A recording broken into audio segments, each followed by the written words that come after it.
Hello. Today I will be reviewing the 2003 romantic comedy Love Actually, as well as about 60 other movies, which are quite a bit different from Love Actually, giving you my thoughts on all of them. These are movies I watched over the winter in one big block of what was probably the greatest single continuous run of movies I've ever seen. Don't worry if you're just a Richard Curtis fan. There's a substantial review, my honest opinion, what this curmudgeon thinks about Love Actually, and I'll put a link in the description of the timestamp just for that part if that's all you want to hear. But otherwise, I've got a bunch of other movies, and I'm going to do them chronologically, so that will come somewhere in the middle. And then at the very end, I'm going to try and rank the top 10 or so, which is going to be really difficult. But I'll try and narrow down which ones I liked the most. So I got the opportunity this winter because of the pandemic to go back to my parents' house and stay there for about 2 months, and that's why I was able to watch 60 movies basically consecutive. We watched a movie roughly every night at the Tobin Intra-Household Film Festival. It's a sad truth of my life is that in my normal day-to-day life, it's hard for me to find the time to watch movies, and it's a sad irony of life in general that it's so hard to make the time to do the things that we really like doing. To watch movies, you got to find 2 hours in your day, and you got to find 2 hours where you can really focus if you want to get the most out of a movie, and that's tough.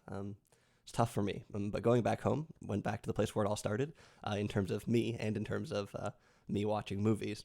And like I said, just about every night we had an opportunity to really focus, watch a movie on a nice big television screen, and to try and really build an interesting program of movies. And like I said, I think the movies that I watched are the single greatest contiguous block of films that I've ever seen.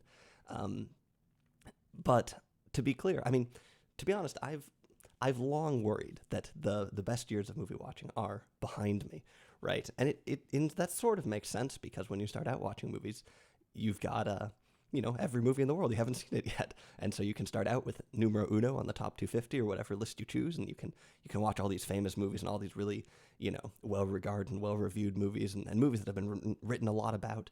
And if you're into the academic world, you can look at the movies where there's tons of books written about them and things like that. But as you watch more and more movies, you're sort of bound to be watching more obscure things. And so there have been times where I've thought maybe I need to pivot from watching really good movies to watching really interesting movies, right, that are just sort of unique. And some people do this. Some people really go out to watching bad movies, for instance. I think that's sort of another way of coping with this, having seen all the really great movies.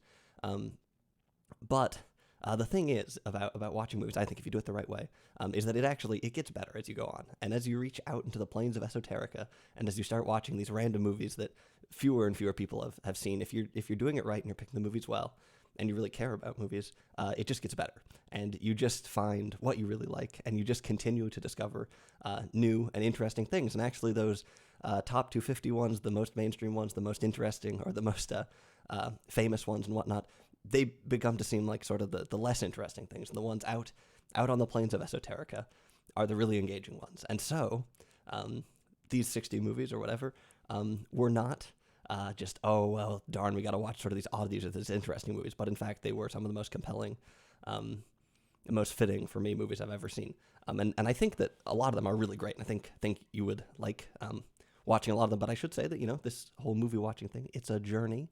And people's journeys are different. So things that were great for me now might not be great for you now. But I'll try and highlight maybe a couple movies that you shouldn't watch, or that might just be, my strange taste or something, and some that you should. So without further ado, I guess we'll just go into the first movie. When I got home, was Vera Drake. So Vera Drake is a movie directed by Mike Leigh, who's one of my favorite directors, who's alive and kicking right now, making movies. Mike Leigh's a British director who has, I think, sort of a theatrical background. He does movies with big ensemble casts that tend to take on really sort of difficult social realism type subjects, not in a preachy or a didactic way, but in a humanistic and natural way. What the heck does that mean? Well, I don't know. One thing that tends to annoy me about television shows, and I won't make this a rant about television. That's another video. But when I was a kid, I used to watch The West Wing a fair amount, and it's sort of a clever show, and it has some snappy dialogue and some it's for geeky people. So I liked it when I was a lot younger. But one thing I noticed is that whenever they had a difficult conversation they had to do in the show, whenever there was something really bad happened, or there was something serious, or there was a conversation that would be grating to have and grating to watch, they didn't show it. They would like cut to outside, right? It would be like, Leo McGarry has to go tell the president that, some soldiers have died or something like that. The plan has failed and things are going badly. And he enters the office and he says, "Hey, Mr. President." And then they cut to outside of the Oval Office and they show the conversation through the windows, right? And I guess television is not supposed to be a huge downer or whatever. That show at least isn't supposed to have these grating things. But for me, my taste right now is basically in movies that don't skip those conversations, but are completely made out of that sort of thing. Only the hardest to watch, only the most grating thing. There's tons of directors that sort of come to mind. If you want, maybe Todd Solondz is one, or there are two that will feature in this list. One of them is Mike Leigh, who makes really serious movies that absolutely do not flinch or do not blink an eye. If you are interested, the one you should watch is called Secrets and Lies. Incredible movie. There's also a pretty interesting movie called Naked, but that's sort of a little bit of an outlier for his work. Really interesting movie with a great acting. But this movie, Vera Drake, what is this? Well, it's about an abortionist in England. I forget the era. I guess it's the 50s. It's after World War II, which is interesting. We'll come back to that. And Vera Drake is an abortionist. So she helps out women who are pregnant, don't want to have the child. And she is portrayed as this like really sort of caring, on the surface, that's really caring and really loving person who her main goal is just to help people in need, basically. But as you might suspect, abortion was not legal at the time, and so that puts her sort of in conflict with the law. And I'm not going to spoil any of these movies, but you can maybe imagine the sorts of things that might happen.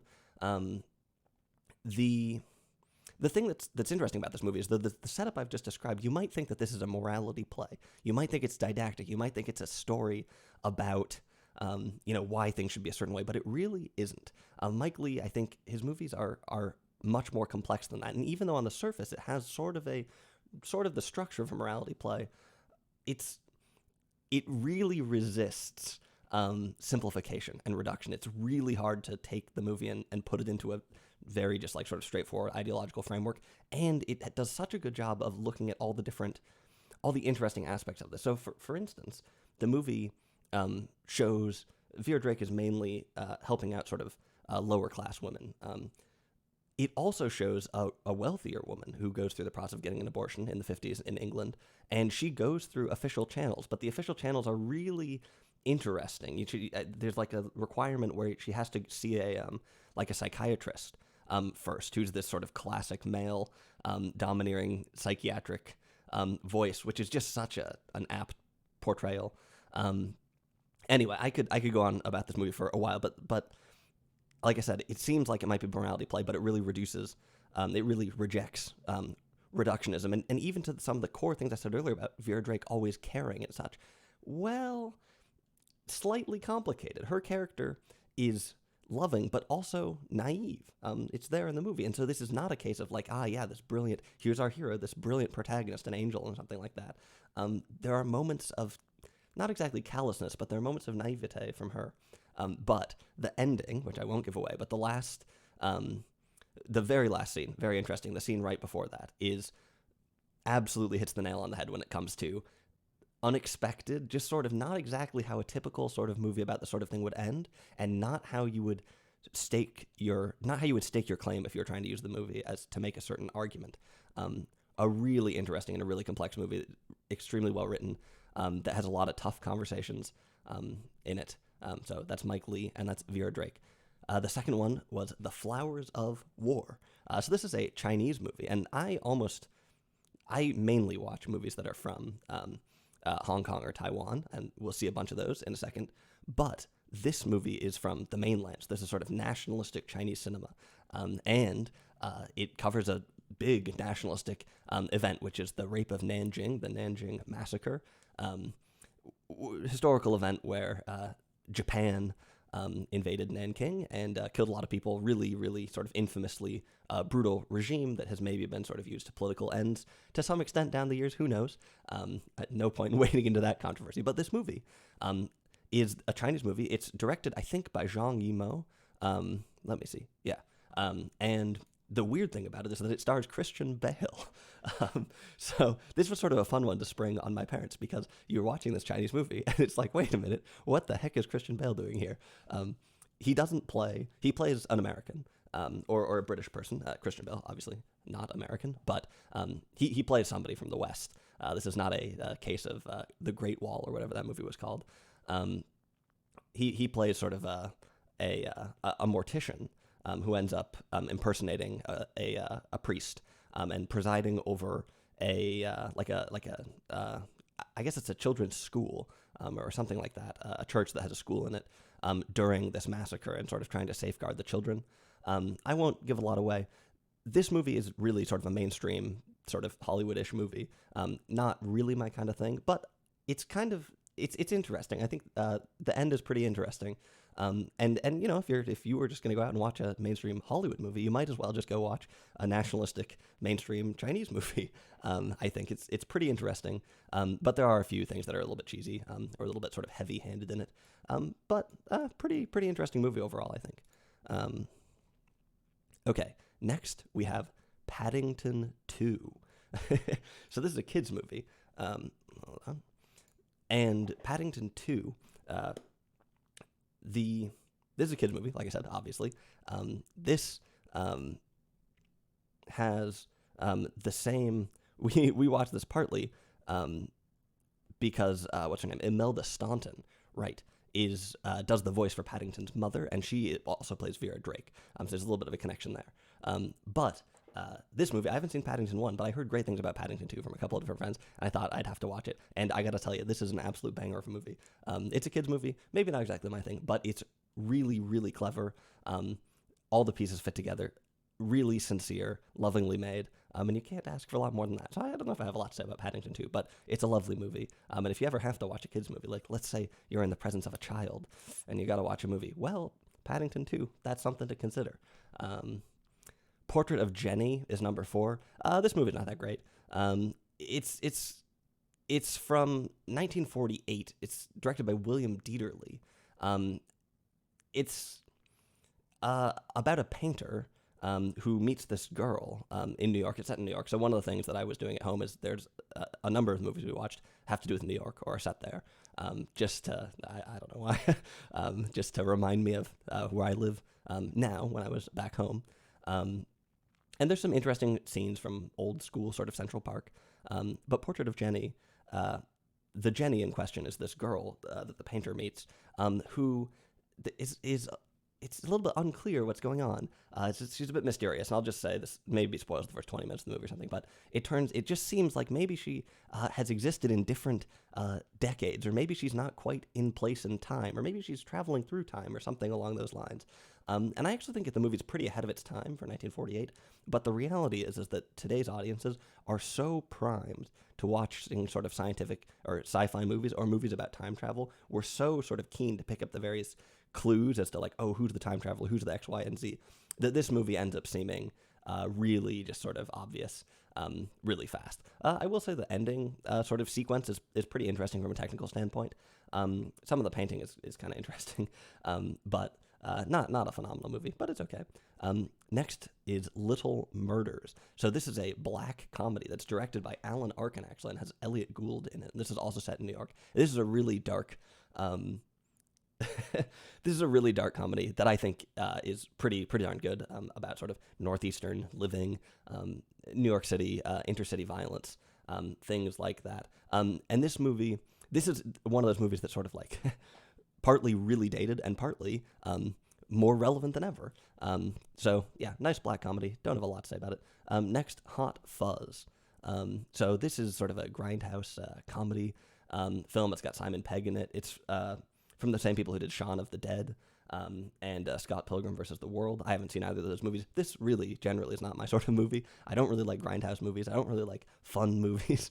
That's a bit of a joke. But But this movie is really violent for some, for instance, and sort of violence without some sort of reason is not exactly my favorite thing. But there's a few things I really like about this movie. One of them is that I think it is legitimately pretty funny and clever, and I think it doesn't just rely on sort of Britishisms or stereotypes or just sort of outlandish caricatures for the comedy, although it certainly involves all of those things. But I think there are a couple of legitimately very clever jokes, almost good enough to be in Paddington 2, almost.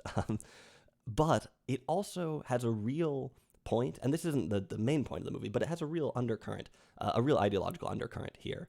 I won't give too much away, but the sort of the contrast of the British, the UK's nicest town award, or whatever they call it, the primmest village competition, with also something darker politically going on under the secret that's very much linked to sort of the aristocracy and something, is one of the pieces of the movie, and I have some respect for the movie in part because of that.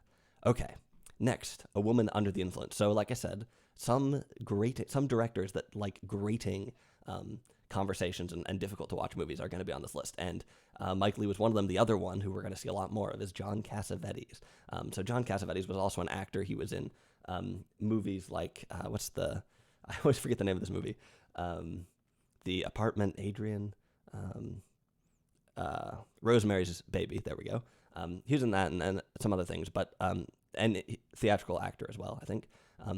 But he also directed a couple of movies, I think 16 movies in his career, which are all the ones I've seen are phenomenal. I had not seen a single one before this break. I'd only heard of Cassavetes, but I thought now's the time. And one of his most famous movies, which may or may not be the place to start, but one of his most famous ones is A Woman Under the Influence, which stars his wife, Gina Rowlands, and Peter Falk, of all people, living in some sort of American steel town or something like that. Although it's set in like the houses in Los Angeles, of course. But they're a family. They've got 2 kids. Gina Rowland, let's see, what's her name? Mabel is her name in the movie, sort of a 50s name, which is significant, is sort of a stay-at-home mom, and her husband, Nick,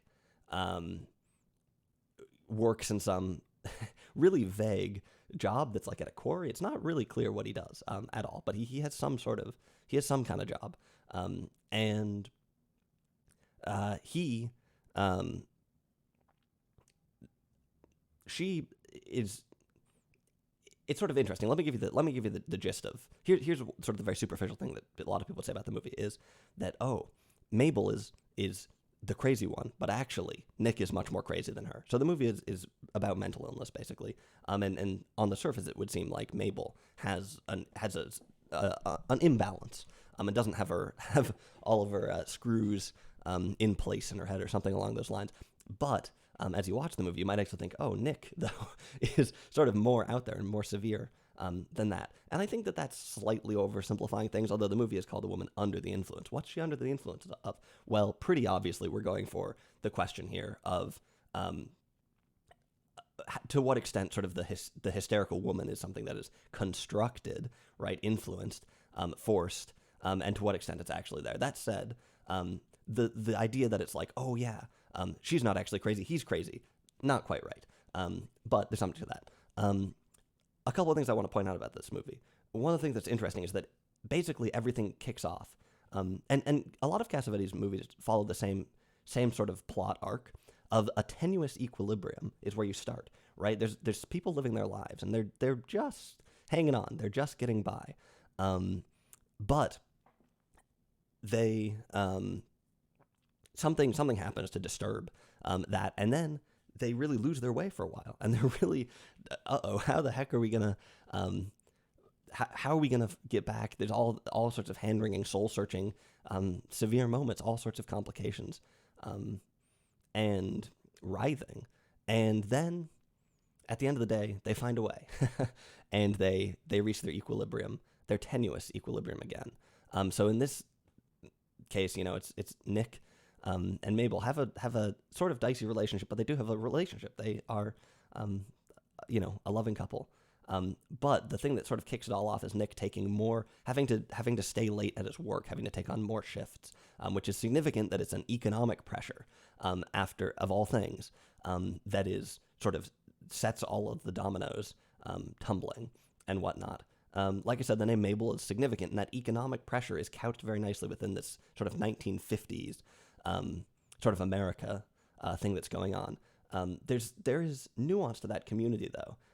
There's some interesting subtleties to the community that they're a part of, which is a caring community in some ways, and actually in some ways sort of a diverse community as well. There's a couple people who work at the job site that are black, and the relationship between them and the rest of the characters is interesting. So this is a complex movie. John Cassavetes' movies are not fast-paced. The audio is not well recorded. You might need subtitles.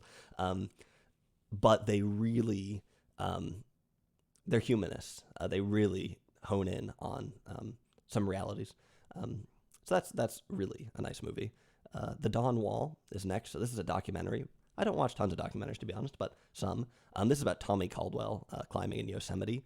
And this movie came out around the same time as Free Solo, which is the movie about Alex Honnold climbing in Yosemite. And Free Solo kind of overshadowed The Dawn Wall, which I think is slightly unfortunate.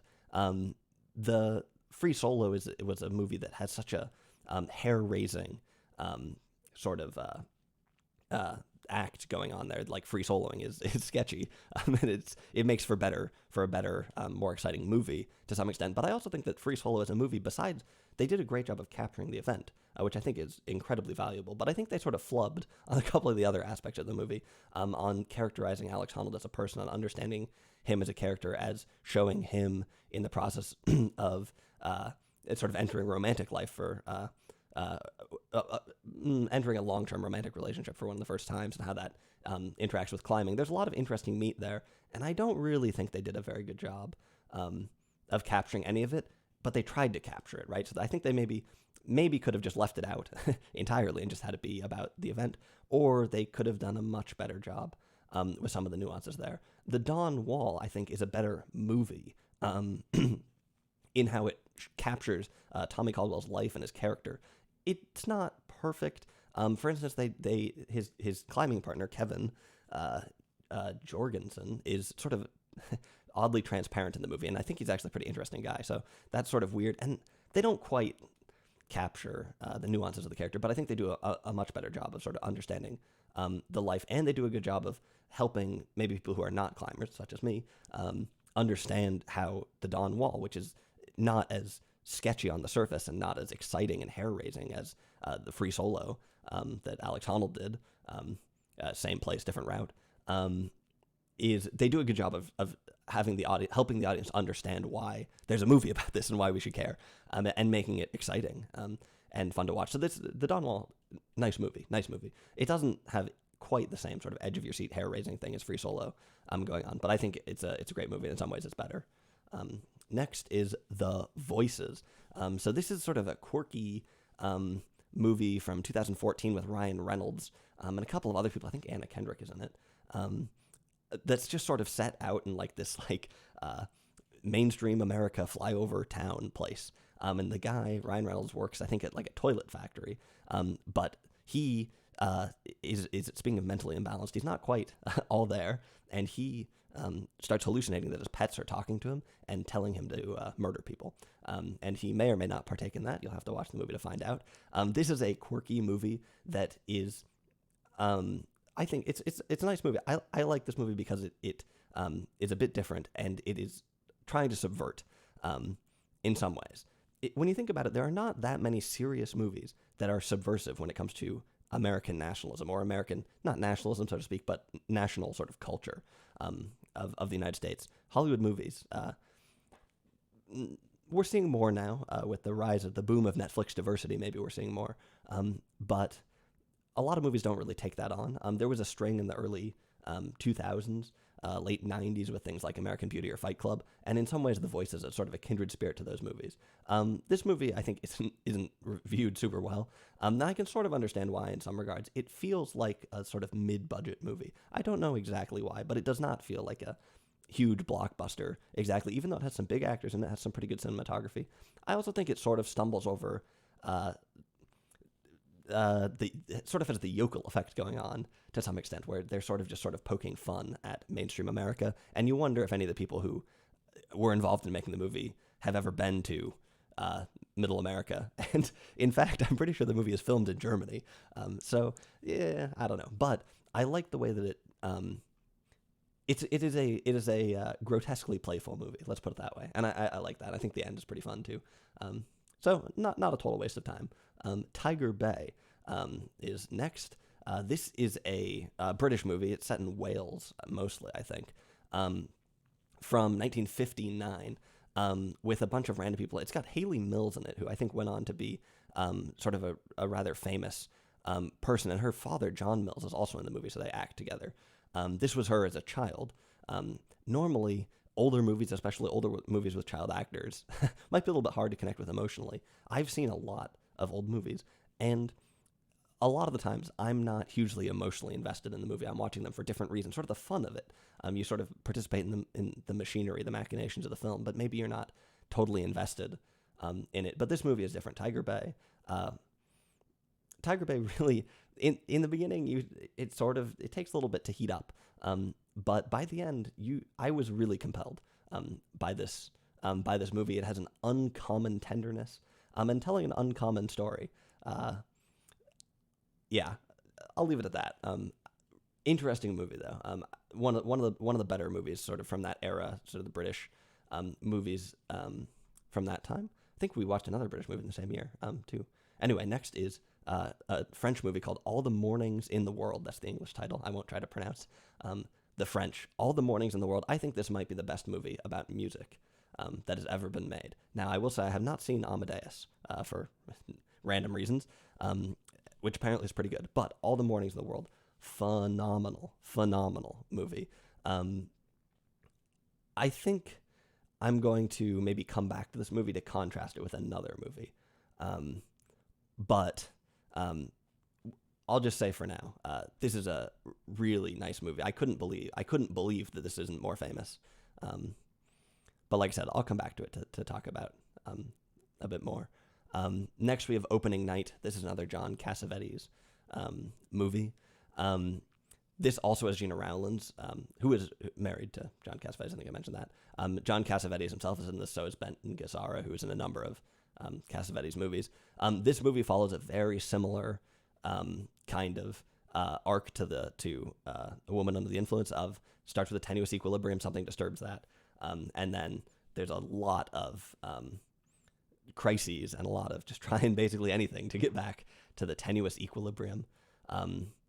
And this movie is about the theater. So Gina Rowlands plays a sort of big theatrical actress, and she's lives sort of a slightly wild life, like I said, tenuous equilibrium. The movie starts with her, drinking a whole bunch and then going out on the stage and whatnot, and coming off the stage and being all sort of riled up. And the thing that sort of starts all the events is that when they leave the theater there's the beginning of the movie, it's not a spoiler, but when they leave the theater, they see a woman be hit by a car who was trying to run after their car to get an autograph. She's chasing the car down the road. She gets hit by another car. And that sort of sends Gina Rowlands' character into crisis. And she tries a lot of different things to get back. One thing that's sort of interesting is that Gina Rowlands is, in both these movies, given huge plaudits for her acting. I think she is a great actress, but I will sort of note that she plays almost exactly the same character in every movie I've seen her in, which is just something to note. But another great John Cassavetes movie, hard to watch, grating, but a lot of truth, I think, about soul-searching in this movie. Here's another thing that this movie does really well. Here's sort of a unique thing that this movie does nicely. So one of the sort of dynamics of this movie is you're sort of constantly worried that Gina Rowlands is going to become unhinged during a performance, right? That she's going to not say the lines correctly, or she's going to just screw up the play, and things like that. And that dynamic is used really well. And there's two aspects of it. One is that the movie has a number of nice gotchas where it seems like she has done exactly what I described. She'll come out on stage and she'll turn to the audience and say, "See, I finally had enough. I can't do this any longer. And you think, uh-oh, she's destroying the play. But it turns out that that's the play, right? And so the movie, it's a nice little mechanism they use there of always sort of teetering on the edge of like, is she actually about to blow it? I think she is. Uh-oh, she's stepped out of it. Always sort of teetering with sliding out of the reality of the play and into her actual reality. And the movie totally leans into this. In fact, it opens with this voiceover quotation thing that is said a couple of times in the movie. And when you watch the movie, it's actually not clear what that voiceover is. It's never clear if that is from the play that she's in or if it's her saying it in her life. And those things, to some extent, start to blend together, which is nice. And I know there are other movies about actors in the theater or on the screen whose lives and their work sort of coincide. This movie also does that. I haven't seen other things that do it quite as nicely and with this technique of like, things are sliding out of control, or where it sort of tricks you almost into thinking that she's blown it, but you're never quite sure if she actually has. And I won't give away what may or may not happen. But the other thing that's sort of interesting is that the way that they sort of contextualize things morally is that it's never clear whether or not you want her to. Right? So, for instance, there's a really interesting scene in the movie where her character is slapped really hard. And in rehearsal, she doesn't want to do it. She doesn't want to be slapped, right? And this is a hard scene to watch, believe me.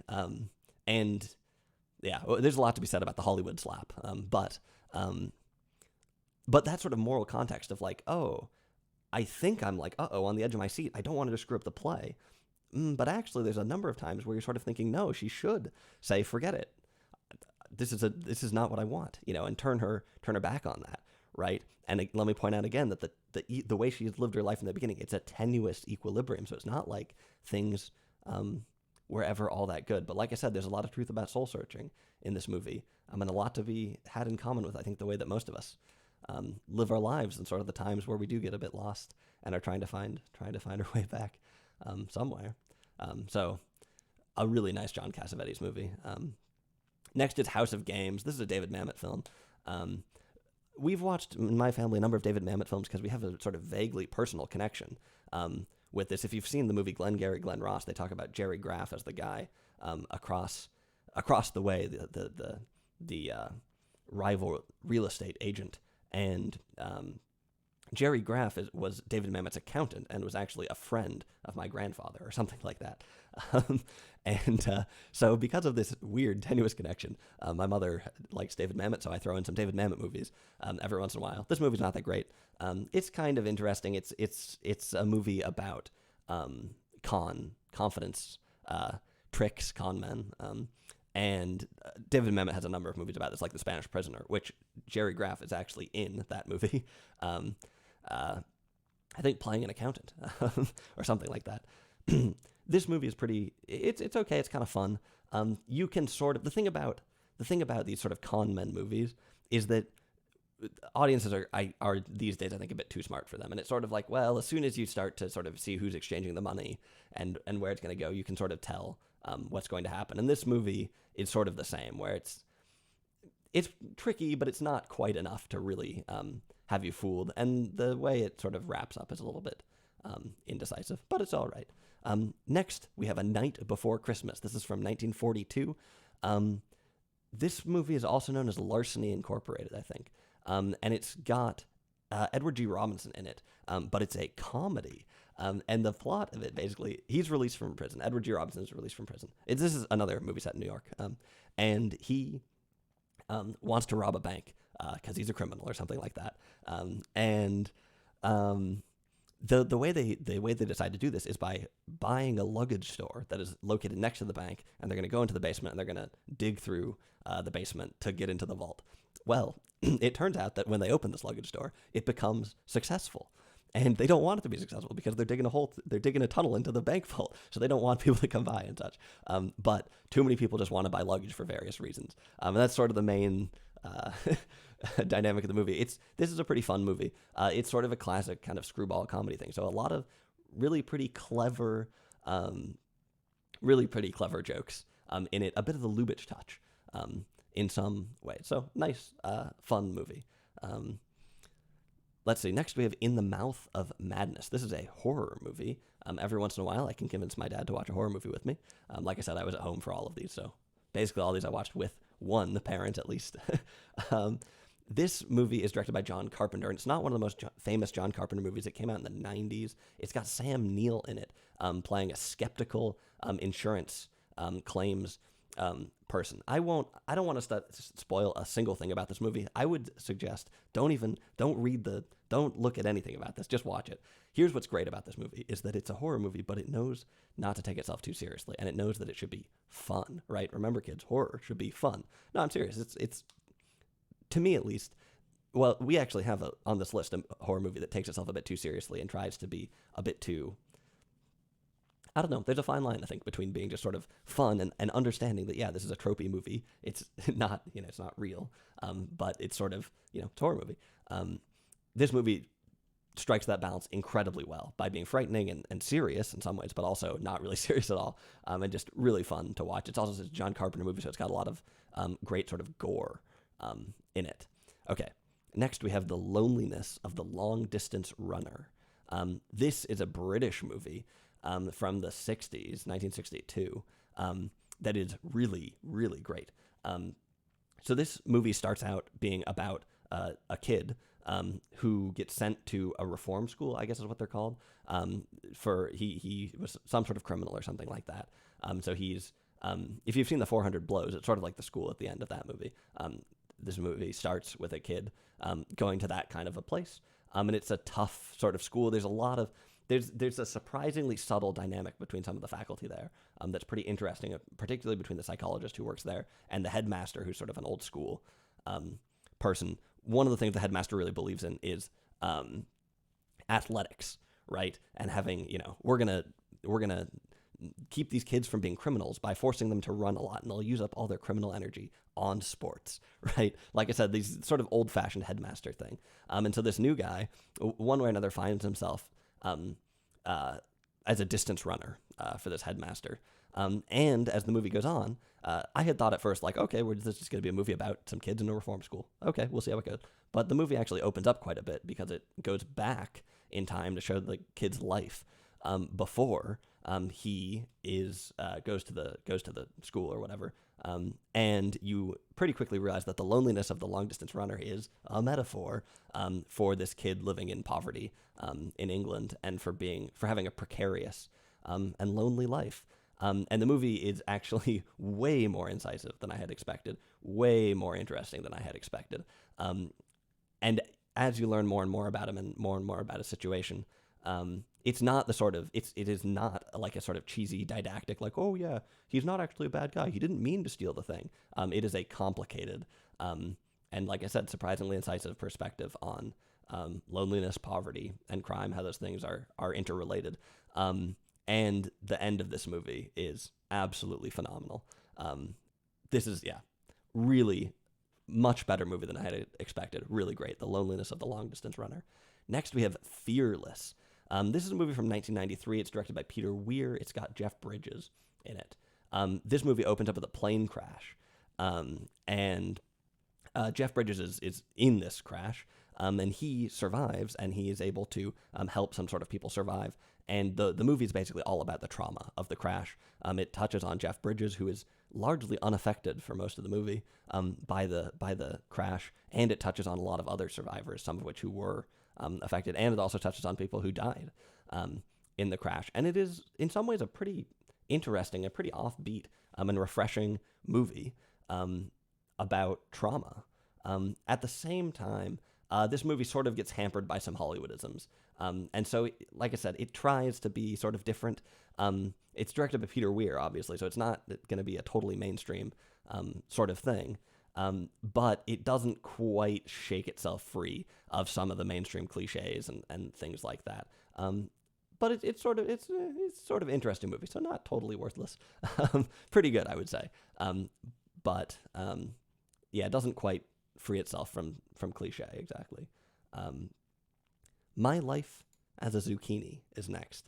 Ma vie de courgette in French, or something like that. This is an absolutely phenomenal movie. Stop motion movie. I think this movie is Swiss, actually, not French, although it's in French. But this is a stop motion movie. I thought this was a kid's movie, and I actually suggested it to one of my coworkers to watch with his kids. Hopefully he didn't, because it's not really a kid's movie. It's rated PG-13. It starts out with this kid, Courgette, Zucchini, his nickname, having some sort of conflict with his mother that leads him to be sent to a foster home, or to a group home, I should say, not a foster home. And this is a short movie, an hour and 10 minutes. It is a stop motion movie, and yet it hits extremely hard. This movie captures some subtleties. The way that this movie captures some subtleties of movement and expression really has got to be one of my favorite all-time animated movies of all time when it comes to how well it captures sort of the human emotion. And I think it's also just one of my favorite animated movies of all time in general. This is a really great movie, and this I would say is a family movie, not a kids movie. So if you need a family movie to watch, you should check out My Life as a Zucchini. Really short, sweet, sad, clever, incredible range. It's so much life in this movie. So yeah, really, really great. Next, we have Playtime. Man, we were really hitting our stride with movies at this point. Playtime is a movie by Jacques Tati, who's a French mime, basically. This movie is almost like none other.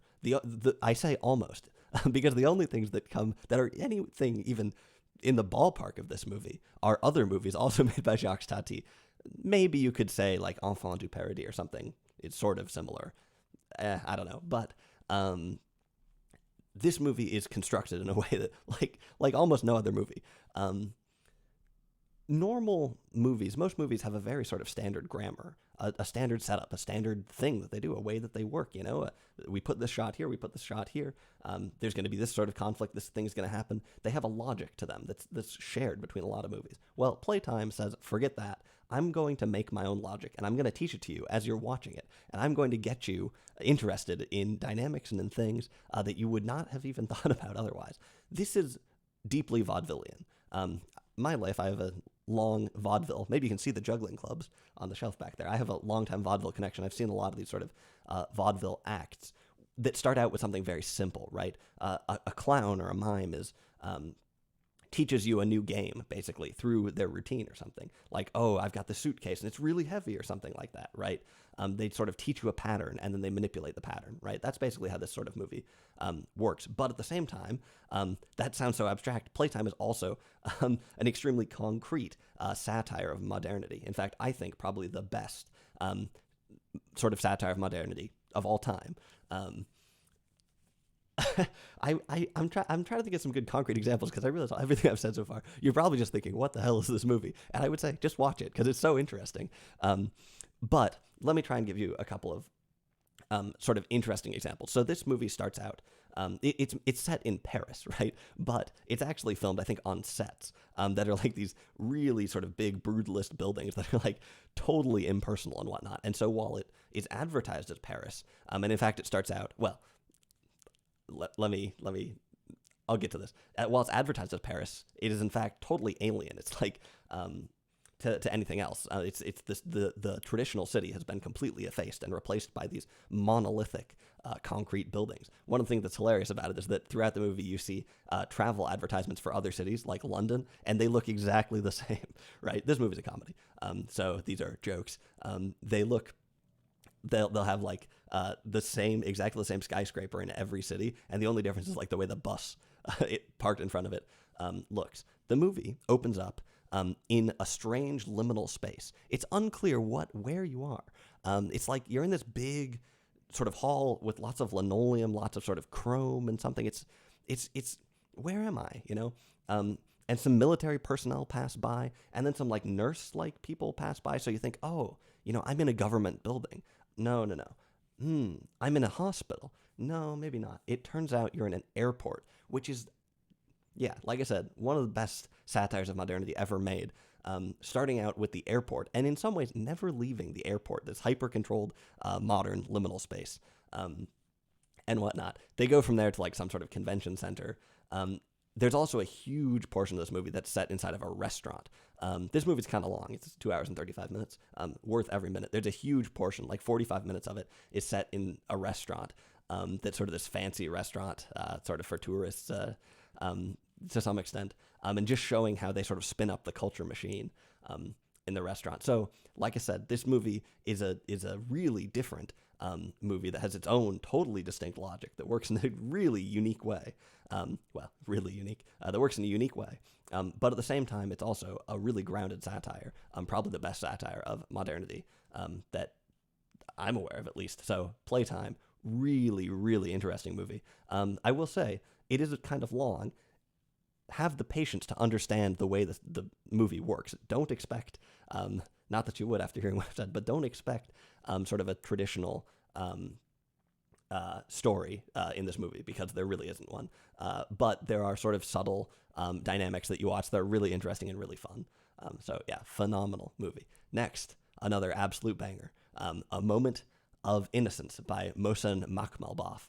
So this is an Iranian movie from the 90s, and there are a ton of great Iranian movies from the 90s or earlier, and they all, well, one thing that a lot of them have in common is that they're ontologically baffling, right? So Abbas Kiarostami has made a ton of movies like this that are like, you watch the movie and it's a little bit unclear, like, is this, first of all, is this a documentary or is this like a fictional movie? Like, some of Kiarostami's movies have Kiarostami in them, for instance, and you're like, what's going on here? Is this real? Are these the real people? Are these actors? I'm not really sure. And then you sort of will start to think, this is one thing, and then it sort of things happen. You're like, well, no, I'm not really sure. So, like I said, ontologically baffling. You may ask yourself the question, what is this? Right? A Moment of Innocence starts out very much in that way. So it's about.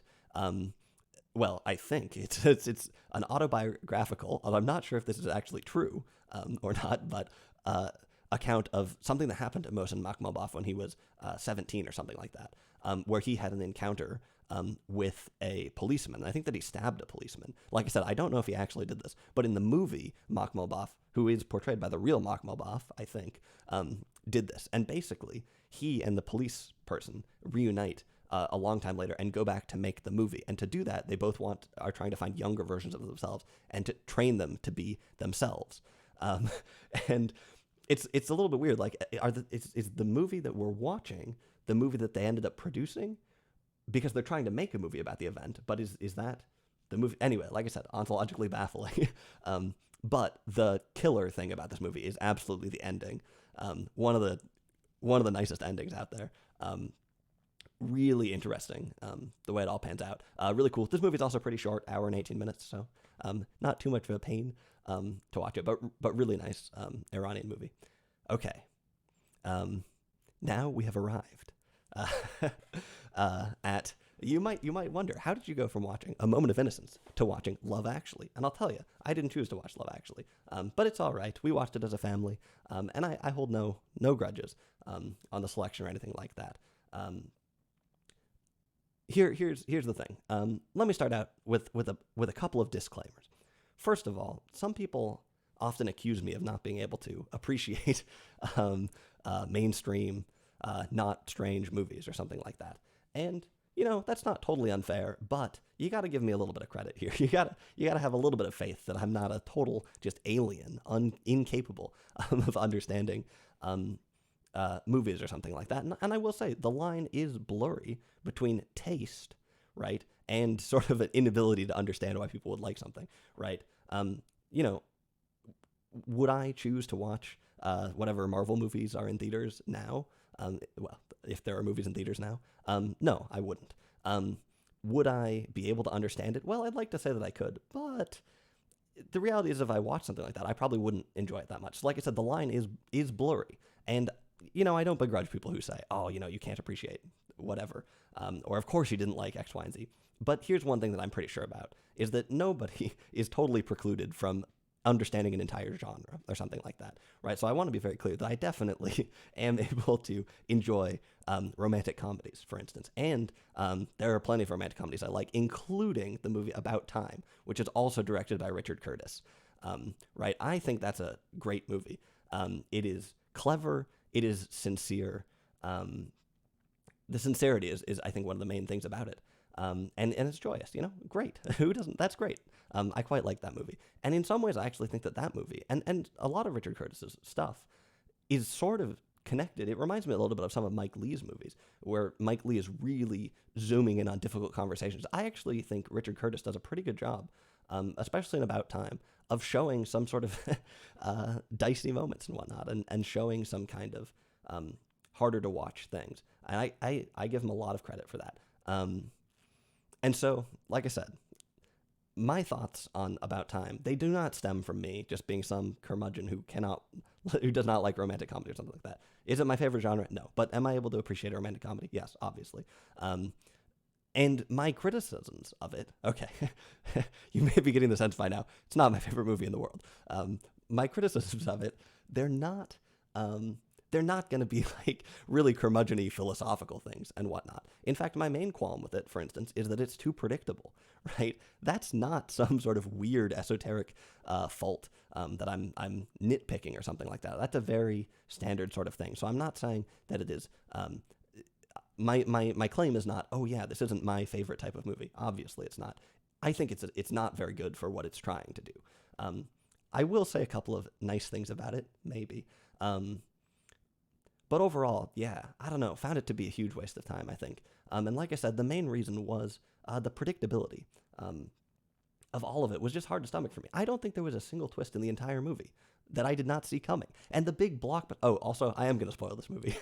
I am not spoiling any of the other ones, but this one, yeah, too bad. The ends of just about every story, you just see coming from an absolute mile. If there's anybody who was in Colin Firth's storyline, where he learns to speak Portuguese, if there's anybody who was sitting there, there's the scene of him going to language school, right, and learning Portuguese, and surely when you watch that, you think, okay, I guess she's also going to learn English. It just seems totally, I don't know. But I realize this could be a bit of a straw. This could be sort of a weak criticism if, in fact, you're sitting there and thinking, oh, I didn't see that. I will not hang my entire hat on that. But I will say that for me, at least, like I said, there was not a single twist in the entire movie that was not predictable. And a lot of the things that I guess were supposed to be twists, I didn't even register them as even being twists at all. They just seemed like foregone conclusions. For instance, in this storyline with Keira Knightley and Chiwetel Ejiofor, there's this other friend, Mark is his name maybe, who is filming her, or who is filming at the wedding, and who is sort of standoffish and whatnot. And it just seems like totally obvious that he's filming exclusively her, and that the reason he's standoffish is because he's really attached to her. And I'm not sure if that's, I honestly don't know. Are you supposed to not just realize that that's obviously what's going on from the very beginning? Not sure. But like I said, this whole predictability argument is somewhat personal. So I won't linger. I won't linger on that too much. Here's another thing that I really didn't like about the movie is the characters are so weak, right? And let's stay on this example of Keira Knightley's plot line or something. Let's just go through it a little bit. So, first of all, you start out at the wedding, and you almost get a hint that there's going to be an interesting dynamic here, because it's a mixed race marriage, and there seems to be a little bit of a tension in the reception or whatever between some of the black family and some of the white family or something like that. Not exactly tension, but I was thinking, oh, okay, there's going to be something about this in the movie. Well, no, absolutely not. And in fact, they have to do some totally contrived manipulation to make Chiwetel, I don't really know how to say his name, but Ejiofor's character start out in the beginning as being this seems really prim and really sort of nice and it's got his life together person who could realistically marry Keira Knightley. They sort of start out like that, but then by the end, they show him more as like this sort of slovenly, not very likable character, which is, it's not clear why that is, except for them to sort of contrive the plot and make you think that make you sort of be on Mark's side a little bit more. Anyway, so like I said, from the beginning, a little bit of an opportunity to have something interesting about the racial dynamic. They don't take that at all. Totally obvious what Mark, I hope that's his name, is doing filming her. There is a confrontation between Mark and Keira Knightley's character, don't remember her name, and I'll take that. That to me is one of those sort of Mike Lee-esque moments, one of the sort of harder moments to watch in something. And to Richard Curtis's credit, it's in the movie, but they basically completely ruin it by having Keira Knightley's character be portrayed as just an idiot, right? Like, first of all, if the audience is sitting there and thinking, well, obviously he's got a crush on her, then the people in the movie, you would think, might have some clue as well. These people, well, in her case, like, they just treat her like an idiot, but you would think, oh, she might catch on to why he's being so standoffish and whatnot. She might have some clue why he wouldn't want to give her the DVD or something along those lines. So just to be clear for people who haven't seen this movie, he films some stuff at the wedding. They also have an official videographer, but they like lose the tape or something like that. Or all their other footage is corrupted, so she comes asking him just for his tape. Of course, it's all for her. Now, he could come up with some credible excuse for not doing it, like, I lost it, which is what he says, except then she finds it like 5 seconds later, it's sitting on the shelf or something like that, which is, okay, come on. He could come up with a real excuse. He could re-edit it or something like that, but no. But like I said, they do have the confrontation there where she watches the thing. They have this awkward moment. I respect that. Like I said, though, they have Keira Knightley's character be an idiot. So they start watching the thing, and it's like, yeah, it's just her. And she's like staring there like, huh? What is this? Mark, I don't understand. Mark, what? And it's like, come on. And then, if that's not enough, they resolve that somehow. He goes outside and has sort of the most kind of just obvious like pantomime where he's like, he goes outside, he walks away from his apartment, and then he turns back dramatically and he walks back the other way, and then he turns back and he walks back the other way. Oh, he turns back, walks back the other way. Do you think by any chance that they're trying to show us that he's indecisive or doesn't know what he's going to do? It just feels like pantomime, like a middle school play or something, though. And so there's, like I said, there's a hint of something at the storyline, but it just goes nowhere. And they just handle it so poorly with such weak characters. But it doesn't stop there. So you go on for this storyline. And I guess on Christmas, I think Mark goes over to her house and knocks on the door. And she is up there with Ejiofor, who at this point, like I said, is portrayed sort of oddly, callously. For some reason, it's suggested a little bit that they aren't happy. There, which, like I said, you just know so little about the characters that it doesn't really make sense. But Keira Knightley goes downstairs to open the door. Now, I will point out that Mark has absolutely no way of knowing that she's going to be the one opening the door. And so he's standing outside with a sign saying something. And it's like, well, could have been the other guy. But he basically confesses his love to her at the end, and then walks away in just a plotline that just seems just basically wholly nonsensical, and it's just not really even clear what to think even at the end.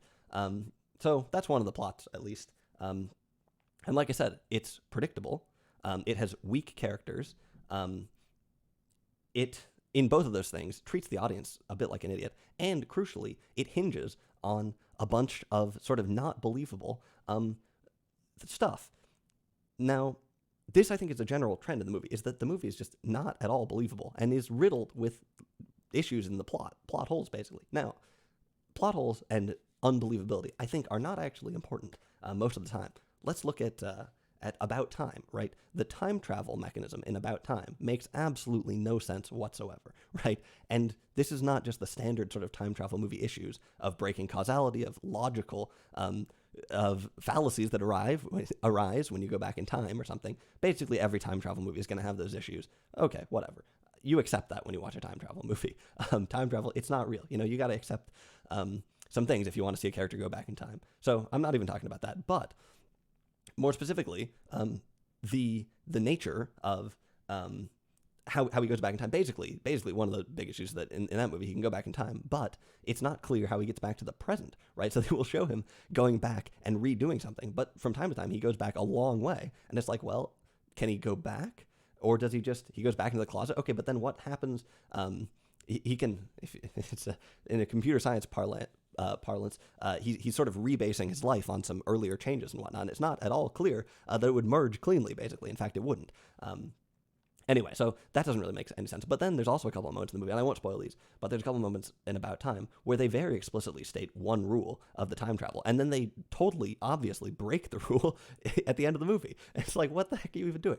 Now, does any of that matter? Absolutely not. I couldn't care less. That's a nice movie, and it doesn't, who cares? You don't go to that movie thinking, great, this will be a realistic portrayal of time travel. No, of course not. It's just a fun romantic comedy, and like I said, it's a sincere movie that I think does do a great movie. That said, there is a line. I think movies do have to have some base in reality to some extent. There is a line in terms of just too many things that don't make sense and just don't fit together. And I think Love Actually is far, far on the wrong side of the line. Now, I realize it's a comedy, and I'm not holding the comedic moments. For instance, there's a storyline about the character who goes to the United States, and he ends up in Minnesota or something. Okay, let me just say as a sidebar, another thing that's not very good about the movie is that it's just not very funny. The jokes in the movie seem like something that you would find in, like, I don't know. I had these joke books when I was a kid that were like 101 cool space jokes or something, right? 101 great clean jokes. That's what it seems like they got the material for Love Actually out of one of those joke books or something. There's the scene in the beginning, which I think is at the wedding. I think actually involved this character, where he's talking to somebody saying, "Oh, the food at the wedding is not very good, is it?"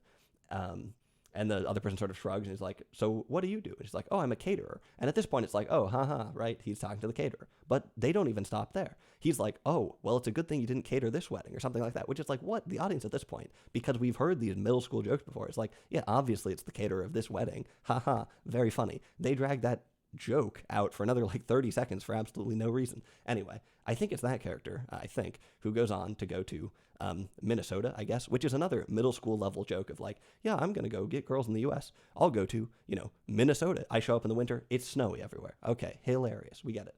I will say that plot line, I don't care that plot line is unrealistic because it's a joke. It doesn't matter, right? He goes to Minnesota. He ends up getting a ton of girls. It's totally doesn't make any sense. It's unrealistic, but who cares? It's attempting to be a joke. I didn't find it funny, but, that part I don't really care about.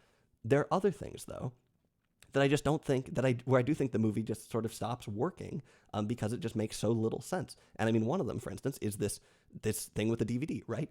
If he wanted to hide the DVD from her, he easily could. If he wanted to not give her the DVD, absolutely no problem, right? Just don't give it to her. No big deal. But of course, the movie doesn't work like that. Okay, that's one example. But there's so many others. So let's look at some of the other plot lines. I think we've done two of them so far. Which one should we do next? I guess let's do well, we're talking about not being believable. Let's do the Prime Minister one. That entire plot, basically garbage, in my point of view. Throw it out. Just cut it from the movie. Why is it there? I don't know. There's one moment of it where he has the press conference where he sort of rebukes the American president or ambassador or something like that. That part I think is fine. That falls into the Minnesota territory of like, this is clearly just a joke / whatever that is. Whatever. That I don't mind. What I do think is hard to get by is just the total outlandish nature. Well, not really outlandish nature, but just the fact that Hugh Grant for me is not for one moment sold as the prime minister. It just does not seem, and Natalie or whatever just does not seem, yeah, it just does not seem like it could actually be real or be believable at all. And I don't want to nitpick here, but I think there is some base of like, yeah, that character actually kind of seems like a whatever. And I actually think that for the most part, the movie is pretty well cast. Not very well acted, but pretty well cast. And the various characters do sort of seem to slot in the right place, except for that storyline. It just does not seem right at all. And I mean, okay, you could say the easy ones, like, yeah, he's like too young, too handsome or whatever. It just doesn't seem like he would be the prime minister. But just in general, that whole plot line just doesn't really... never got off the ground at all. And of course ends with being ridiculously predictable, right? Where it's like, oh, they're making out behind the curtain at a play. Okay, you think there's any chance the curtain's going to be open? Gee, right? If there was anyone who did not see that coming, like, I don't know, I don't know what you're doing, but predictable. So like I said, to me, throw that entire storyline out. Okay, let's go on to Alan Rickman's storyline. This is... Alan Rickman plays an architect who's unfaithful to his wife, has a brief encounter with Mr. Bean, which I think is, whatever, kind of funny. There were some moments that I think are not terrible in this storyline. I think his wife is played by Emma Thompson, is that right? And I think that her character is one of the stronger characters in the movie, and Alan Rickman's character is not totally worthless. He's sort of seduced by this character, Mia. But in a moment that I think just absolutely sums up some of the issues with the movie, Mia, they go to their Halloween party, right? Mia plays the seductress who's threatening Alan Rickman's marriage. What is she dressed as at the Halloween party? Can you guess? It's the devil, right? Wow, talk about subtlety. We have a bad character. Let's have her dress up as the devil, right? Look, is this supposed to be the world's most subtle movie? No. But when every single moment like this is just so shallow and so predictable, it just seems like, why? What are we doing here? Why are we watching this, right? Here's another issue with that plotline, is that it's totally unresolved. And this is an issue in a lot of the plot lines, right? And I think really an overarching problem with the movie is that it's too short, or more so. It has too many characters and too many things going on, and they really don't get a chance to develop any of them to the fullest extent. I think this takes us to the last one, which is Liam Neeson and Thomas Sangster's storyline. So this starts out with Liam Neeson's wife having died, and they have sort of a funny funeral, which is like classic sort of Richard Curtis sort of quirky thing. Like, I will say the Martin Freeman plotline, I have no problems with that. That's kind of funny, whatever. That's sort of classic Richard Curtis, just sort of funny, sort of romantic kind of thing. And the funeral, I say, that's fine. Now, that said, Liam Neeson's character, they just do not give enough time for us to understand what the heck is going on there. He just, okay, I guess he's kind of sad. And then he tries to sort of talk to Karen. It seems like he's sort of coming on to Karen a little bit. Karen is the Prime Minister's sister, which, one minor side note, talking about the movie, treating the audience like an idiot, there's a moment right after I think the Prime Minister gives the speech where he criticizes the U.S. or whatever, he gets a phone call and his assistant's like, oh, it's your sister. And then you see Karen talking. Now, any person with a brain at this point understands that they are siblings, right? Okay, well, this movie, since it's going to treat the audience like an absolute idiot, like a 10-year-old or something, once Karen hangs up the phone, she turns to someone and says, that's the problem with being the sister of the Prime Minister, right? It's like, come on, we get it, okay? We understand. Anyway, Liam Neeson sort of is like maybe coming on to her a little bit. And then it's like, I don't know, it just totally vanishes. His character doesn't really go anywhere. I guess he sort of meets someone at the end or something like that. But the funeral ends up being basically in the movie for a little, just because it's sort of a quirky joke, and so that they can set up this moment where you think that Thomas Sangster is depressed because his mother died, but actually he's sad because he met a girl or something like that. And there's this sort of, not a horrible reversal, but this sort of ironic thing that goes on there. Then we go into the unbelievable section of the storyline, where Thomas Sangster learns to play the drums so that he can be part of this concert or something, which is like, okay, on its own, I don't know, maybe that's fine. Except that when you go to the concert, it's like he's the only kid in the thing. He's there, and then the girl who's singing is roughly his age. But then there's like a ton of adults in it too, and it's like a very together production. And it's like, so this big time show or whatnot, really, they would be like, no, we don't have auditions. Anyone who just wants to play the drums, sure, just join the show. Do you need to know how to play the drums? No. Why don't you learn to play them while we're practicing the show? Right? Okay. So maybe not on its own, whatever. But like I said, you accumulate enough of those moments and it just becomes sort of outlandish. And that is where we come to the end of his plot line, right? Where he's in the airport and he sneaks through airport security, which is like, okay, sneaking through airport security, I buy that. Now, there's a bit of a chase where the security guards are chasing him through the airport. I'm not sure if you've looked at a child recently, but their legs are very short, and an adult can catch a child running very quickly. And so it's a little bit unclear how he is possibly able to evade those guards. But, like I said, I can live with that. Whatever. We'll take it. He goes, he sees the girl departing, of course, right? I don't know why they even bother making it sort of suspenseful. Obviously, she's still going to be there, and they're going to get to say goodbye. Okay, that's fair. Then he is delivered back out to the front of security, right? And one thing, well, yeah, he's delivered back out to the front of security, and interestingly, the security guard who was at the podium isn't there anymore. And you're like, huh, I wonder why that might be, right? And then they try and get you with this twist where the girl comes back out to say goodbye to him, which is like, this is the part, to me, this is where you cross the line into, this just doesn't make any sense, right? This girl who is already, like, final boarding for her flight, already one of the last passengers on the flight, she comes all the way back out through security, right?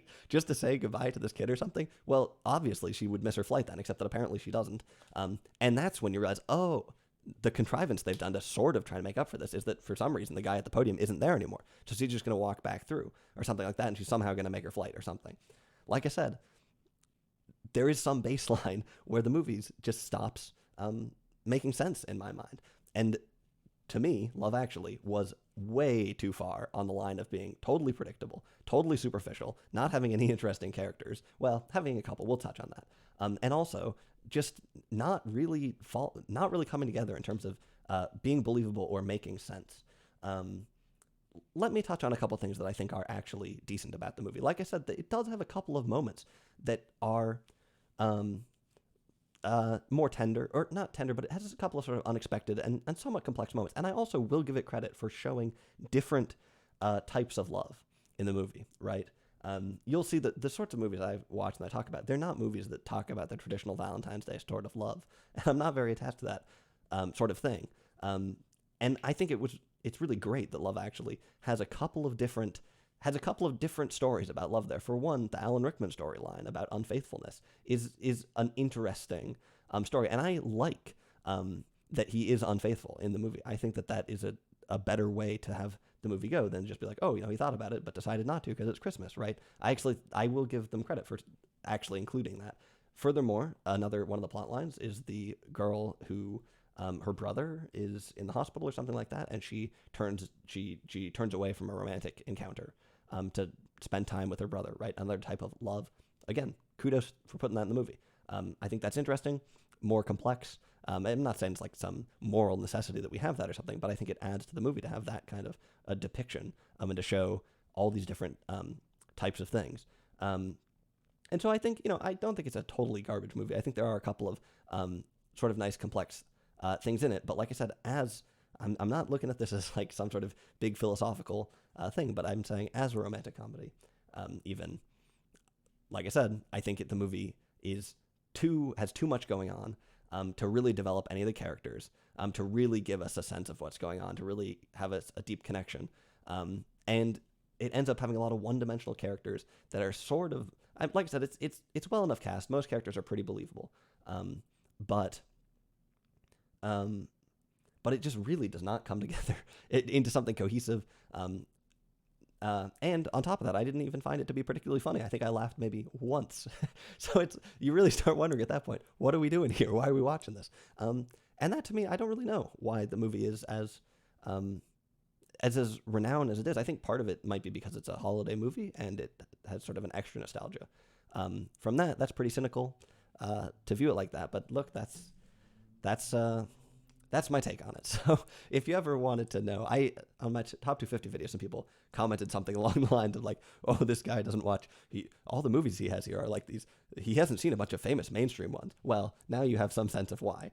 I tend to stay away from that sort of movie. And if you love Love Actually, don't worry, we can still be friends. Maybe. But it's really not for me. And like I said, I think it's really just not a very good movie in general. And if you want a romantic comedy, I can recommend many that are far superior, like the 1917 epic. No, I'm kidding. I can recommend many current movies that I think are just a lot better. But, no need to start any fight. I also will just say as a minor disclaimer, I haven't thought about that movie at all since I watched it, which is about 2 months ago now. I watched it at Christmas. So it's possible that I have slightly mistaken some of these things. And if you want to come back with some argument about, well, actually, so-and-so is actually the brother of this, and Mark was actually not named Mark, have at it. I don't really care. But like I said, not for me. So I, having seen this, decided to follow it up with what I thought would be a very different sort of movie. And I was right.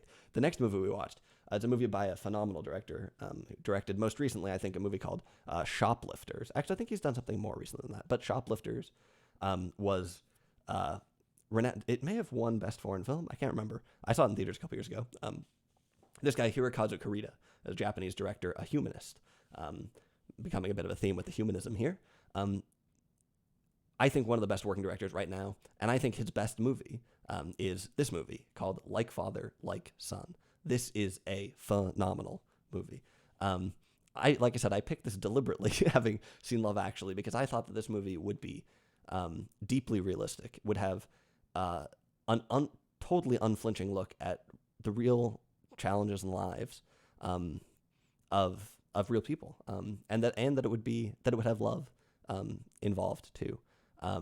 So in some ways, sort of some similar ideas, but just a totally different approach.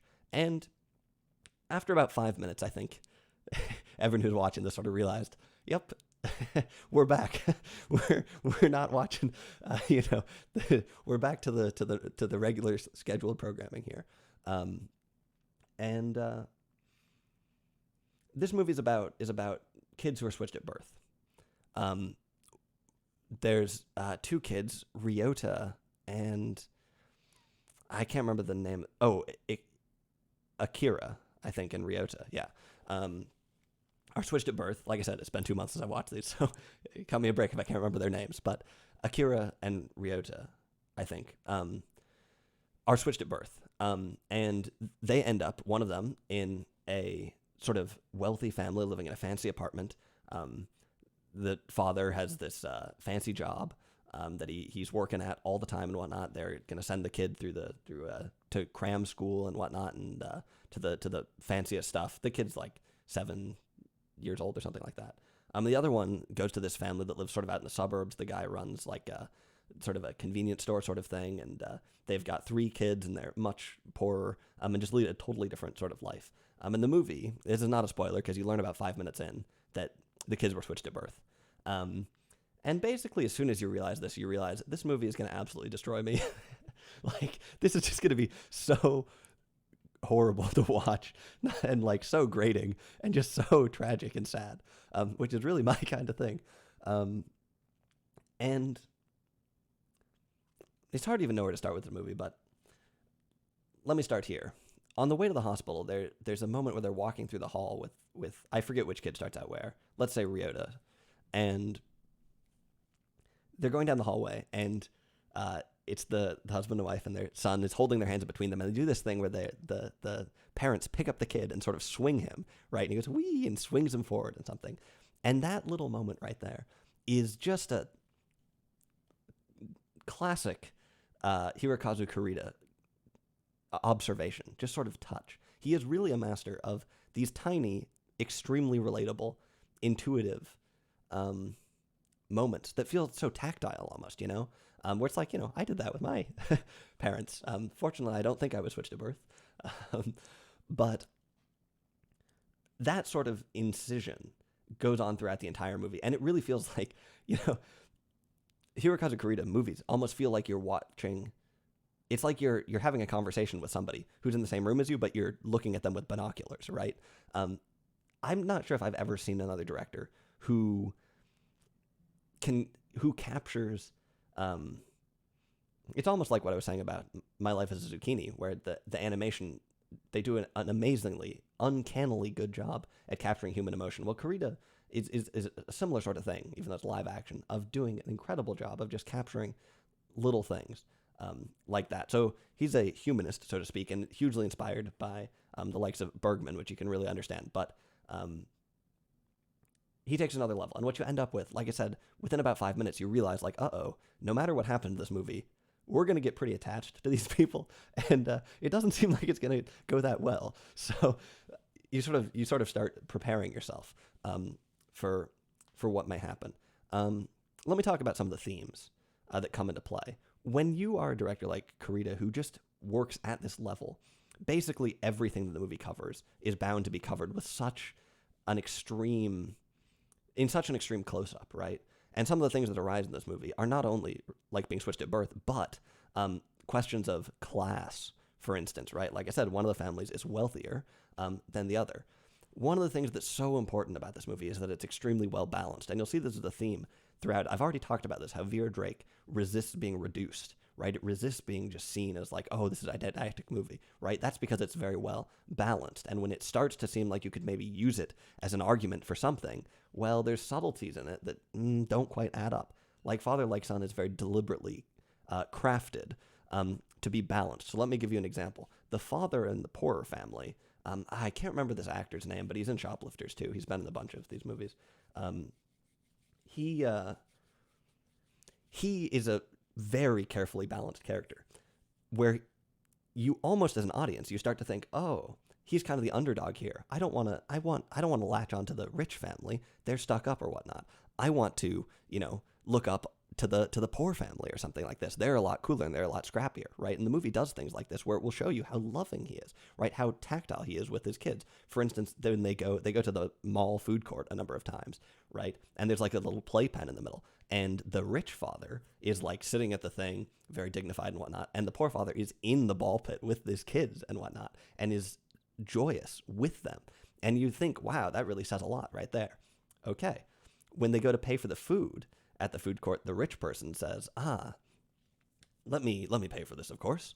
And the poor person says, no, are you crazy? The hospital that did the switching will reimburse us for the meal, right? And so he goes and puts it on the hospital's bill. And then before he does that, he also says, oh, and can we also order one other thing? So he orders extra food for the lunch to put on the hospital's bill and whatnot, right?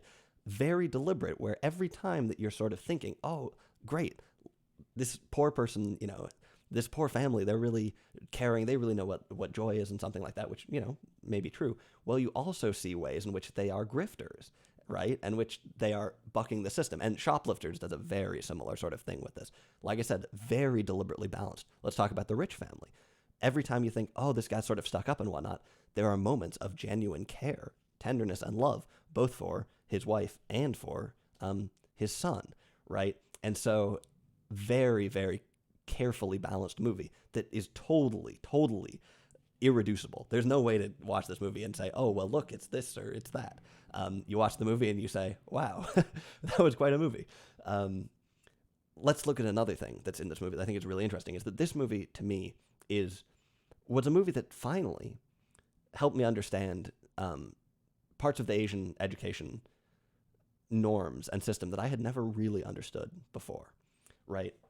What do I mean by this? Well, in the U.S., we're pretty used to thinking that, well, not thinking exactly, but there's sort of a common trope to think about maybe China or Japan or Korea as having these like really competitive education systems where you go to cram school and there's a big test, and if you don't do well on that test, your whole life is ruined and such, right? That's sort of a trope that we sort of project onto the country. It's not really true. I mean, it is true in certain places, but in all those countries, education varies a ton on where you live and how much money you have, right? And as I got older, I went to college, for instance, with some international students from China and whatnot, and I started to realize, hold on, their description of this thing, it doesn't totally add up with everything. It's like, whoa, a little bit weird. But I personally was sort of hesitant to go in on this trope of like the competitive education, because I think that the way that we view that a lot of the times is that it's unloving or something. It's that it's brutal. It's too harsh, right? That's not how school should work or something like that. It's forcing the kids to do something or something along those lines. What Like Father, Like Son legitimately opened my eyes to, well, it's not like I'd never thought about this, but what it really drove home was that actually in those situations where there are cram schools and things like that, actually there is love, right? And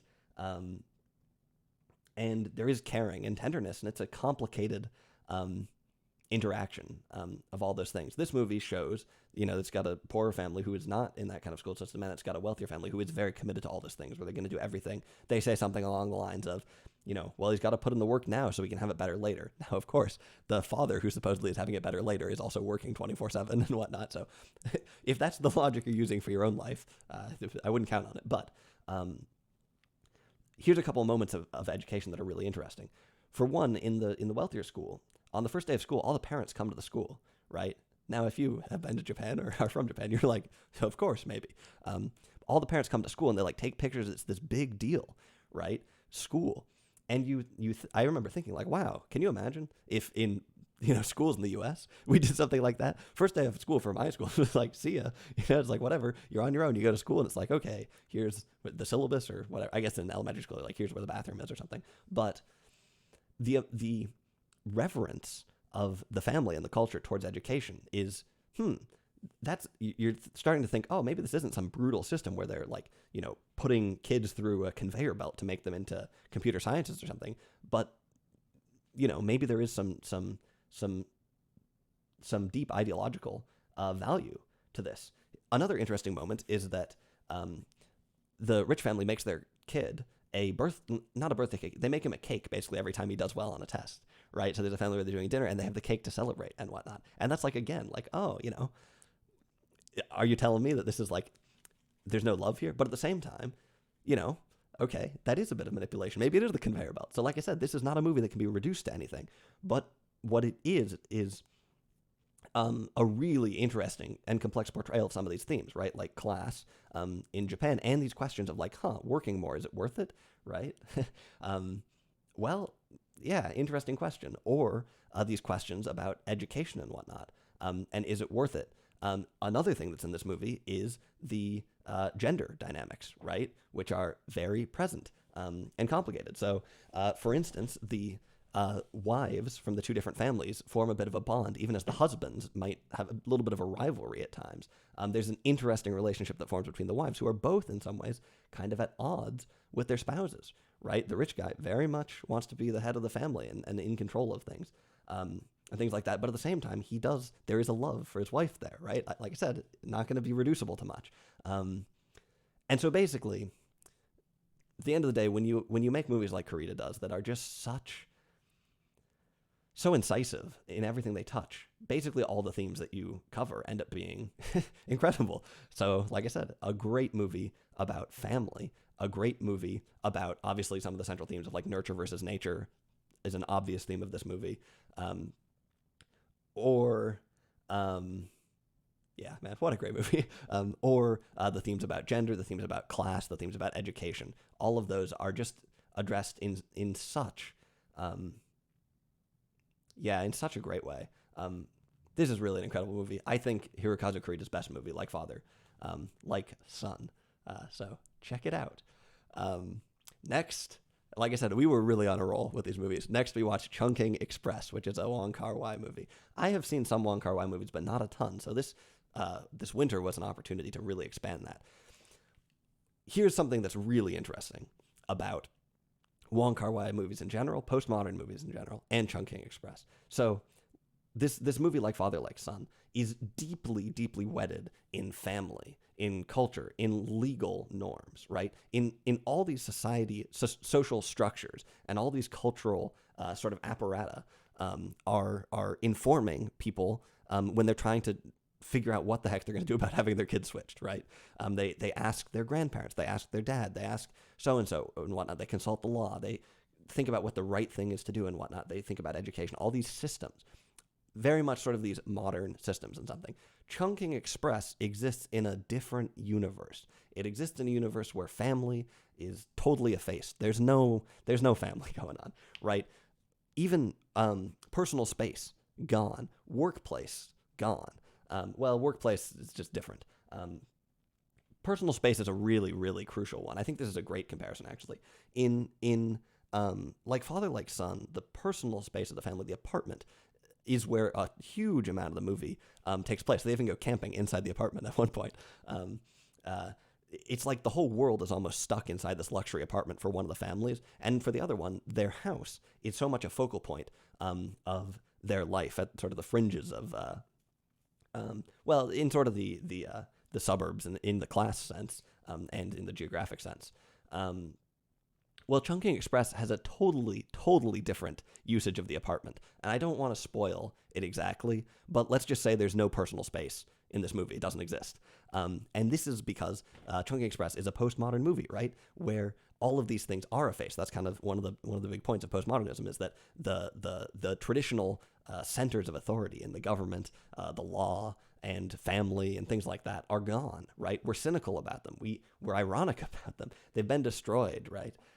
Nobody puts their faith in them anymore. And Wong Kar-wai's movies basically all exist in this land of listlessness, and where your moral compass is pointing straight at the ground or something like that.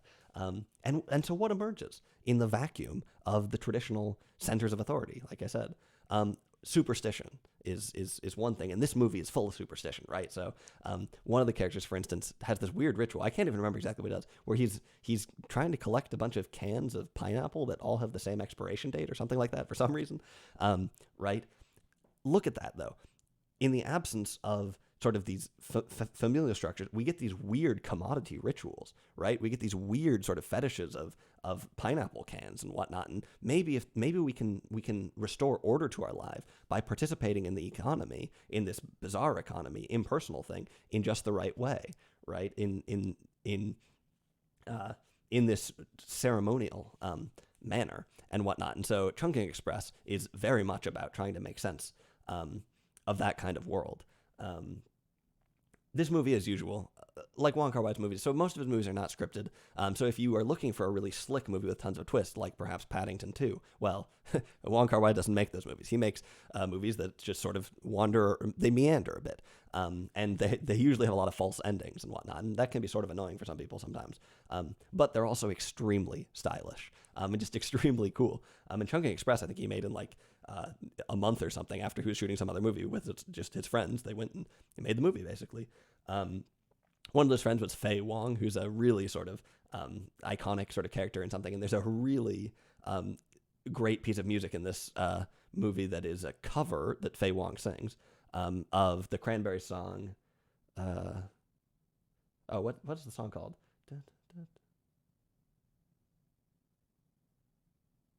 I forget what the song's called, but anyway, I can only hear it in Chinese in my head at the moment. But anyway, it's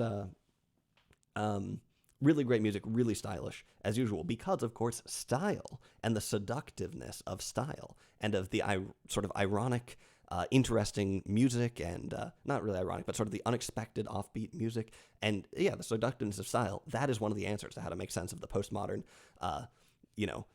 null space that we're sort of living in these days and whatnot, where you don't necessarily have the traditional roles about making a movie anymore. You don't sort of have the traditional styles and things like that. And so what do? Well, you have the seduction of style, right? Movies that are about postmodern, or postmodern movies, are always movies about postmodernism. I don't know if that makes any sense. But in their form, they almost always echo these concepts, where not only are the characters deployed of these like centers of things, but also the movie was made in the same context. Now, it's a bit ironic that Chungking Express, which is the postmodern movie, came out 19 years before Like Father, Like Son. So it's not as if these worlds don't sort of coexist or something like that. But these movies could not be any further from the way that they see the sort of the tools of meaning making in the world. So Chungking Express, really, really great movie. And I don't know if I've given at all a coherent description of why you should watch it.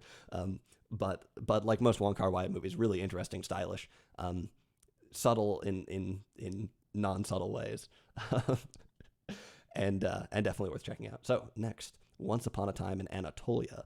So, like I said, we were on quite a run this winter. This movie is directed by Nuri Bilge Ceylan, who directed a couple of other phenomenal movies, like Winter's Sleep, which I think won the Palme d'Or a while ago, and The Wild Pear Tree is his most recent movie, which I think is one of the greatest movies ever made, but not super accessible, but just an incredible, yeah, that movie's amazing. Once Upon a Time in Anatolia is not quite at that level, but it is a phenomenal movie. It is also a phenomenally slowly paced movie, 2 hours and 37 minutes of very little happening. So this is not a movie to watch while you're sleepy. And it's not a movie to watch while you got your phone on you, because you will not stay focused. This is a rewarding movie, sort of. If you watch it, and it's hard to. This movie is about a lot of different things, and so in some of these other movies where I've sort of tried to sum it up in about as being about a few different things, it's harder to do that with this movie. Because in some ways it's really what it is just some people living their life. But let me take one stab at it. I think other people have maybe described it this way too, is that this movie is sort of the anti-police procedural. It is about police officers trying to solve a murder mystery, basically. More specifically, trying to find the body of someone who has been killed, and they're driving around in Anatolia with the killer late at night, trying to get him to tell them where the body is. Anatolia is in Turkey, by the way. And every single place where you think maybe there's some sort of trope of the police procedural coming up, they don't really do the same thing, right? I mean, I've already mentioned it's really slow and boring, right? So already we're not in the sort of standard murder mystery territory. This is also an extremely well-balanced movie. Let me give you one example of this. This movie features some police brutality, sort of. And police brutality right now is an absolute hot-button topic, as it should be, right? And it's very common for people watching movies to jump to conclusions maybe when they see that, which, I mean, like I said, this is not to downplay the issue or anything, but this movie is very hard to reduce. There's a scene at one point as they get more and more aggravated with the guy who's basically leading them on a wild goose chase for a while, not leading them to the body. There's a scene where they start to get sort of aggravated, and one of the cops beats up the guy. And you think, oh, well, see, the movie is showing us that, in fact, Turkish police are thugs, and that, brutality is bad, don't do that, and, the police are bad, and we should actually be rooting for the criminal here. The poor guy who's getting beaten up, or this doctor character who's sort of an onlooker who's not really part of it. We should feel for him too, right? Well, then the police commissioner steps in and says, what the heck are you doing? This isn't how we do it, right? So there it's like, well, okay, actually, this is maybe not supposed to be viewed as a general statement about the Turkish police or whatever, but about something stressful. And as the movie goes on, there's some more complications. I won't spoil it exactly, but sort of a confession under duress is an important part of the movie later on, and then recasts what you might think about sort of those methods. And so it really, on even such a hot button issue, it is a really sort of balanced movie and really hard to reduce. In general, like I said, there's a tension here in how much you want to relate to the bad guy in this movie, the murderer. And throughout a lot of it, you sort of start to feel like maybe you do want to relate to him. But again, the movie is balanced, and so there are moments of humanity. There are moments where the prisoner shares an interaction with one of the police officers or the doctor or something like that. And some of them there's one particularly stunning moment in the movie that I won't spoil, but it sort of falls in that category. And yet, as you learn more about the crime, it becomes harder to relate to this guy, and it becomes harder to see him in a sympathetic light and whatnot. So again, a balanced movie. There's one scene in this movie where an apple falls from a tree and rolls down a hill and falls into the water and is followed through. The camera follows it as it is pulled along in this little stream and whatnot, and it lingers for quite a while, and you might wonder, why the heck am I watching this this apple, I think it's an apple, go through this stream for like 2 minutes now. But that scene in a lot of ways, or that shot, calls out the dynamic of the movie, the lives of the people in the movie. One of the biggest parts is that nobody's really in control in this movie. And they're not out of control exactly, but, in the mediocre way we live our lives, we aren't really in control, We get sort of pulled along by various currents. And this movie really does a good job of enunciating that, not just by showing us an apple in a stream, but through some other subtleties as well. So an extremely lifelike, extremely humanist movie. If you're getting the theme now, slow movies about real life. Well, yeah, we watched quite a few of those. But thankfully, next we have a horror movie called Don't Look Now, directed by Nicholas Roeg with Julie Christie and Donald Sutherland. This movie is from the 70s, and it's really a 70s movie. It's got classic Donald Sutherland mumbling in it. This is sort of an infamous horror movie in some ways. I don't think this movie is that great. I don't know how much I have to say about this, but I didn't. It's okay. Pretty predictable. One thing is that it's filmed in Venice, and it does a good job of capturing that. And there's one really nice moment, one moment I really like, where there's a body pulled out of the canal in Venice. Not a spoiler. It just happens in the background. And there's another movie directed by Luchino Visconti called Death in Venice that sort of touches on similar themes and sort of, in some ways, made around the same time, actually, I guess, with Dirk Bogarde, I think, is in that. But anyway, it's the idea that there should be a corpse, a woman who's drowned in the canals of Venice is sort of an interesting vibe there. An interesting idea about decay. Essentially, the thing in this movie. So this family, Julie Christie, Donald Sutherland, they're married. Donald Sutherland is an architect or a historian or something who's restoring some church in Venice. But in the beginning of the movie, their daughter dies. Not a spoiler, first scene. And they're haunted by this, basically. And the title, Don't Look Now, basically sums up the whole idea of the movie, which is that sometimes you don't want to get sucked in. Sometimes you don't want to look. Some things are... some things will pull you in, basically. And there's a lot of different ways. I mean, on the surface, that sounds like sort of a lame, like the classic sort of lame thing they use to make a horror movie seem like it has an ideology. But I think that this movie, there's a little bit more to it. In particular, there's an interesting scene in this movie where they talk to, there's two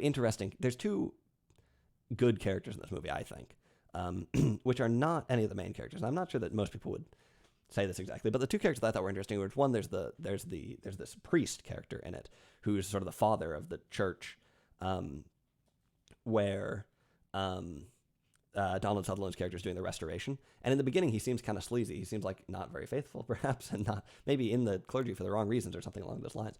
But as the movie goes on,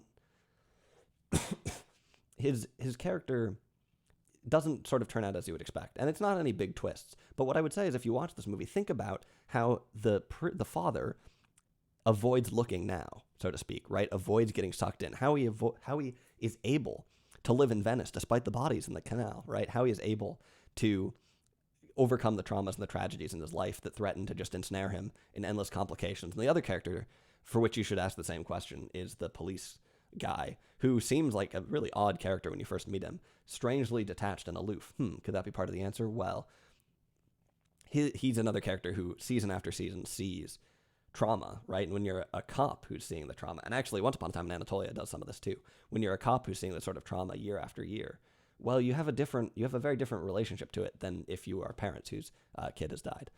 So some things to think about. I think this movie is not totally killer though, but it's all right. Happy Together is next. Let's see how close. I should speed up. Happy Together is next. This is another kar-wai movie. This has also got Tony Leung in it, who's a legendary, I guess he's Taiwanese, or is he from Hong Kong? Not sure. Actor. And he's in The Mood for Love. He's also in Chungking Express. In this movie, it takes quite a risk, I think, by playing a gay man, which...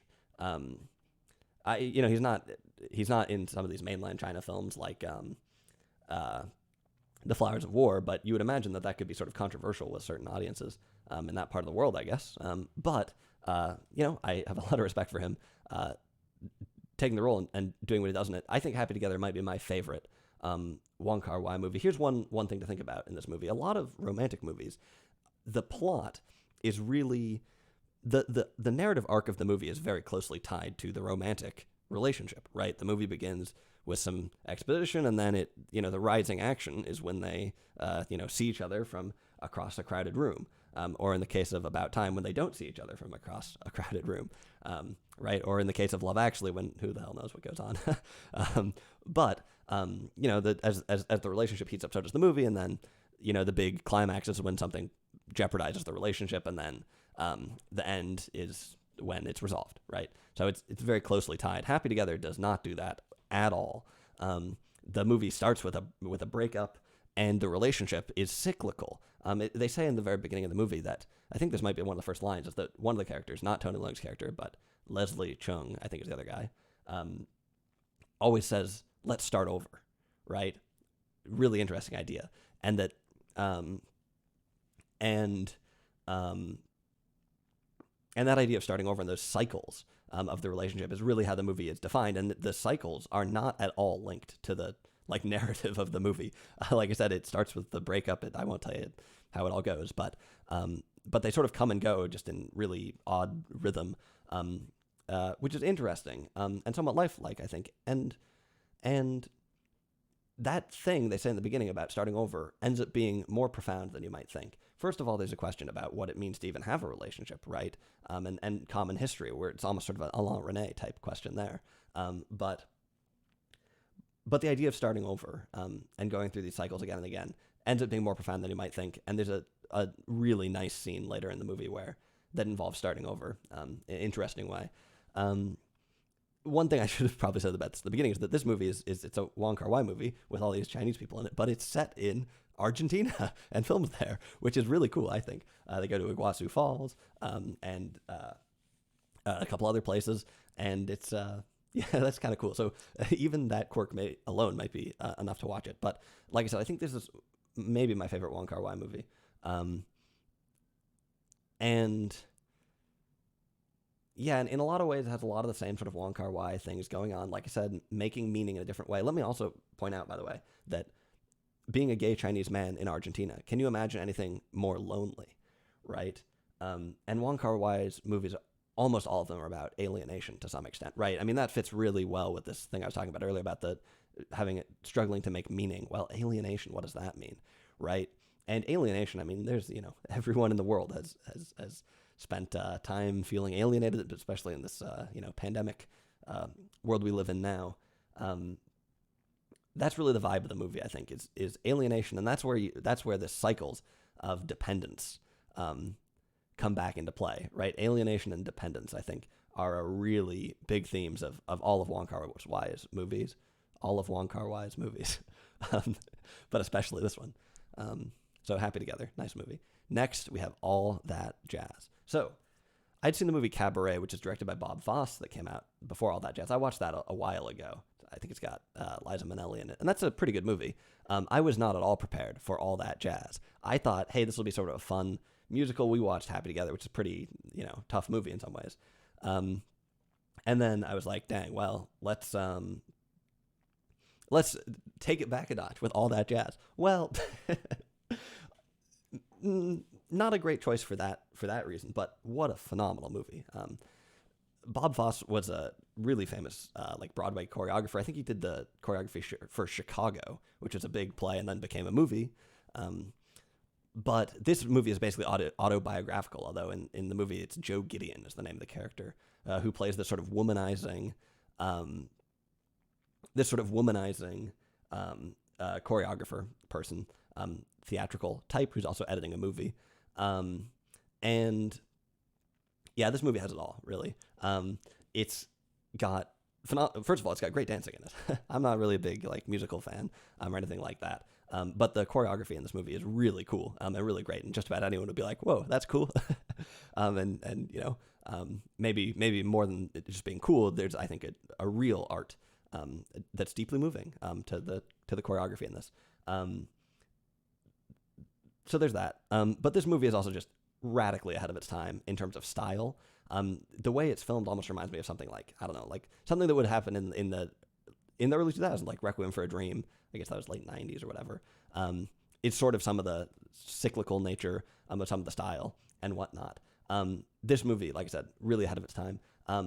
Thematically, this movie absolutely slams together creation and death, right? The creativity needed to be in this industry, but also this just looming feeling of death and uncertainty that maybe it's always connected to that.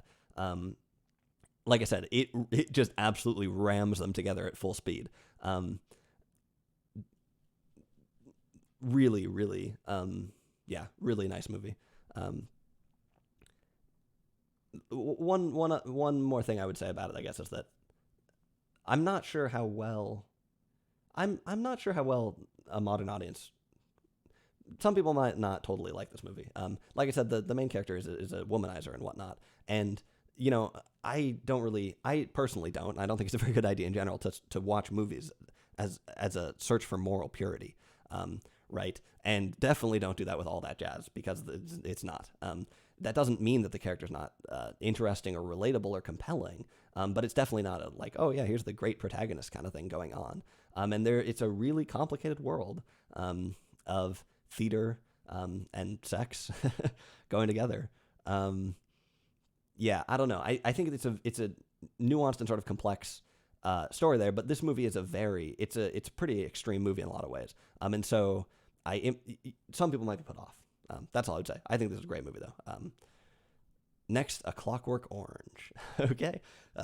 Speaking of extreme movies. So, I've seen a lot of Stanley Kubrick movies, obviously. But I never really watched this one. And I actually think I didn't really totally grasp what Kubrick was about until I watched Full Metal Jacket. And I think, even when I did my Top 250 video a while back, I think I said there that I hadn't seen Full Metal Jacket yet. And I think I said that the reason I hadn't watched it was because I didn't think that I wanted to watch I didn't think that I wanted to watch another movie about the Vietnam War, or maybe even another war movie, because I'd seen Platoon and I'd seen The Deer Hunter, and I thought, well, that's enough. We don't need any more of this.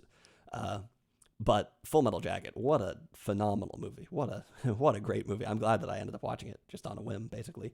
And like I said, it really opened my eyes to some of the things that I think Kubrick does more generally.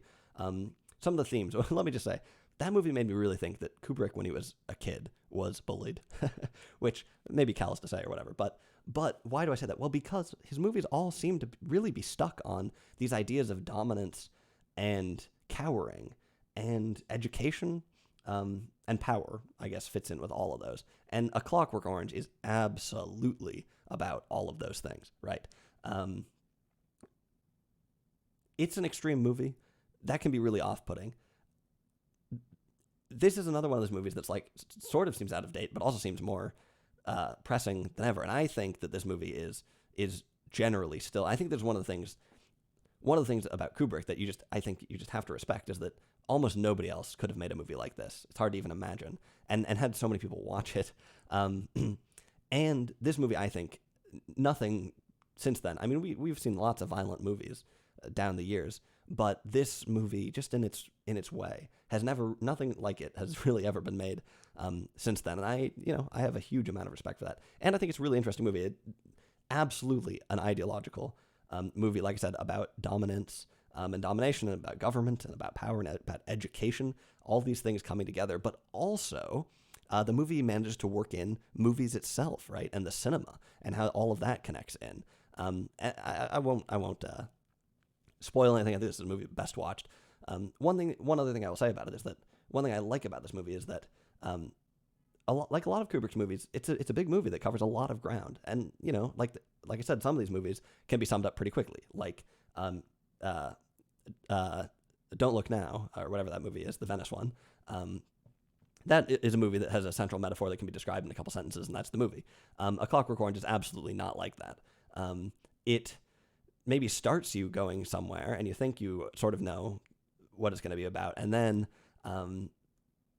just when you think that it's starting to come up to a sort of a moral point or a didactic sort of thrust, it kind of goes in a different direction for a bit. I think that's interesting. I also think it's sort of interesting to think about how this movie balances some of the sort of classic cinema techniques of the sort of 40s and 50s with some more modern things. So it definitely does, but that's sort of you're probably not interested in that unless you've watched a lot of movies. But I think it's interesting to see how Kubrick does that throughout his career and whatnot. And especially in this movie, there are a couple of moments that are sort of really classical sort of moments, and then there are a bunch of things that are really different. And it's interesting to see how they're fused together. So I like this movie. I also think here's sort of one of the ultimate ironies about this movie, is that this movie is right. It's about violence, and it's an incredibly violent movie.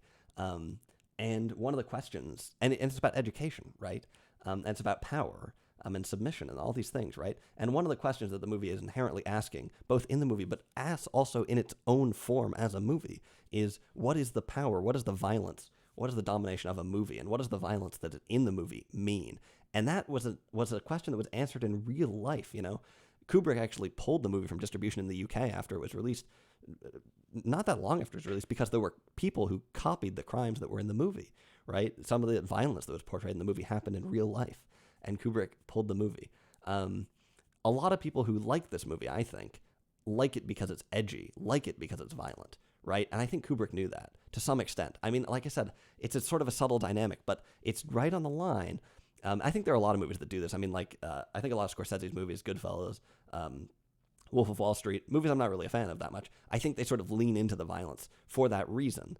And they sort of try and say, oh, no, this is it's a commentary on it. I think A Clockwork Orange, actually, that's a movie you watch that's actually a commentary on violence that is violent. Interesting movie. There's a lot to it, but it's also just a movie that you will, you don't need to do a lot of thinking to get some of the things in this movie. It's an extreme thing. Okay, next, Only Yesterday. This is an animated movie from Japan, anime, from 1991. I think this was a pretty pivotal movie early on. I don't have much to say about this movie. It's okay. I thought that I wasn't totally on board with the way that it sort of panned out in the end. I thought it maybe would have been more interesting had it ended differently. But yeah, that's all I have to say about that. Okay, movie. Next, we have Hereditary from 2018. So this is a modern horror movie. Here's just a tip about IMDb for you. Here's how you tell if you're going to like a movie. It's not by looking at the rating, and it's not by reading the reviews. It's by looking at the reviews and figuring out who likes the movie, what kind of person likes the movie, right? So you go and you look at the reviews, and it's like, okay. Sometimes, for instance, I look at reviews for older movies, and you see the classic old man review, where it's like, wow, look, it's Joan Crawford at her best, right? So if you look at some old movie and the reviews are all about how it's like, this is great because Joan Crawford's great, don't watch the movie, unless you really like Joan Crawford, which you probably don't, right? So there's a lot of people who are obsessed with the old stars or whatnot. Old people review, basically. That's one sort of thing. There are other sort of the pretentious person reviews. There's also the anti-pretentious people, or whatnot, the anti-intellectual crowd and whatnot will sometimes write reviews on movies. Basically, you got to figure out who's writing the review and then figure out who you are and sort of match yourself up. Hereditary, I sort of screwed up when I was picking this movie because I looked at the reviews and there were a lot of people saying, wow, this really changes the way that horror, this is a all new territory for horror movies. This is really interesting. This isn't like other stuff. And I forgot to look at the number of ratings the movie had gotten because it's been rated like 240,000 times.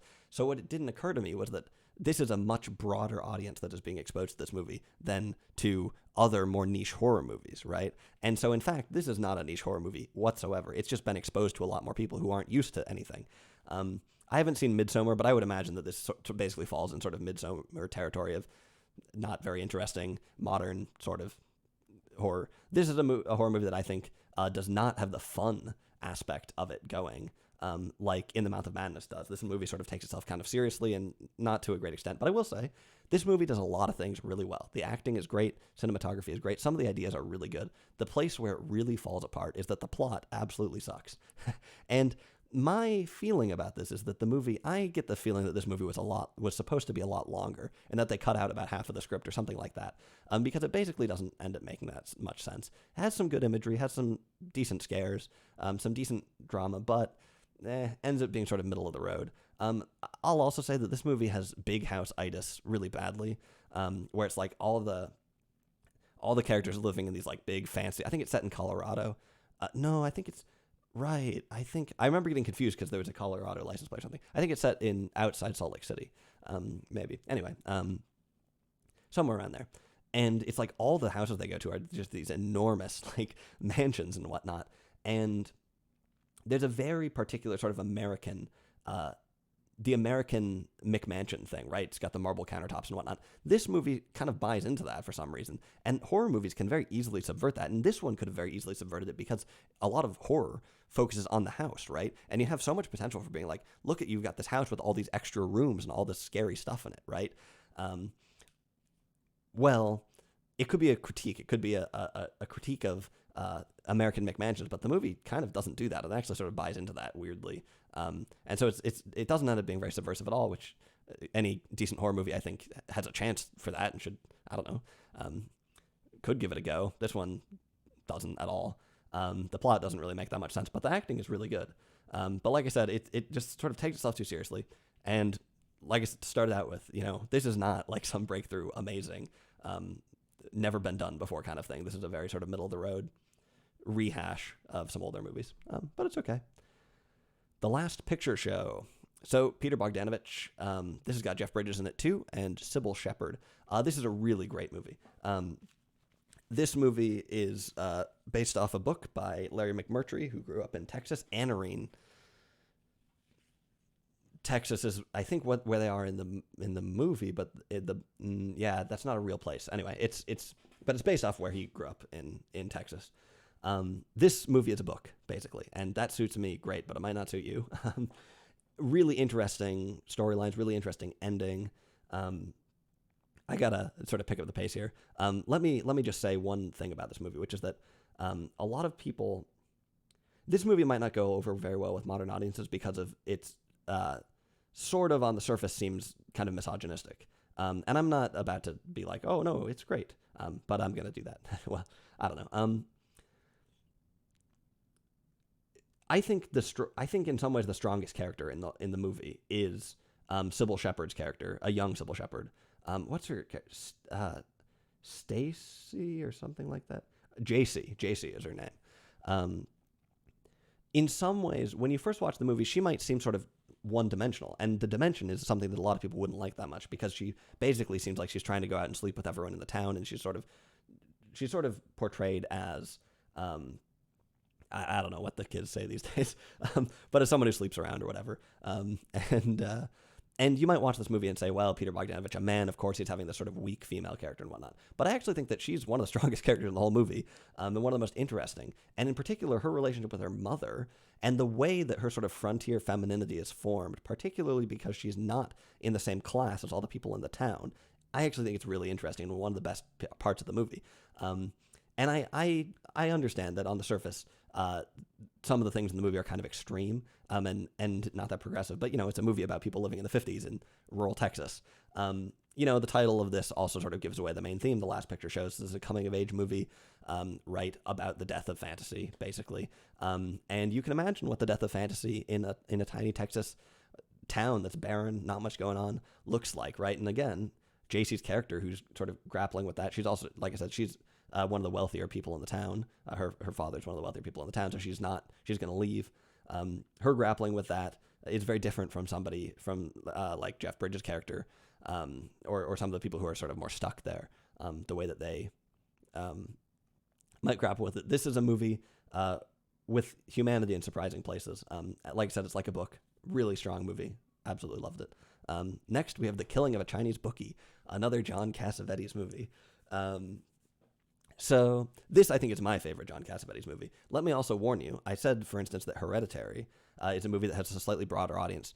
If you go look at the reviews on Killing of a Chinese Bookie, they're sort of polarizing, right? And I think in general, The Killing of a Chinese Bookie is thought of as a polarizing movie. It's not a polarizing movie. It's just been shown to more people than some of other Cassavetes' other movies. So if you like Cassavetes, you'll like this movie. And if you're some normal person who doesn't know who he is, then you might not, right? Not that surprising. This movie is phenomenal. So similarly to the last movie, it is hugely about fantasy. It centers around Ben Gazzar, who owns a strip club. And who has this fantasy of himself as a tough guy that he really needs to live. The movie does a really good job of using sort of the cabaret performances, the really just seedy, cabaret performances that are so just like poorly put together and so just kind of pathetic and whatnot.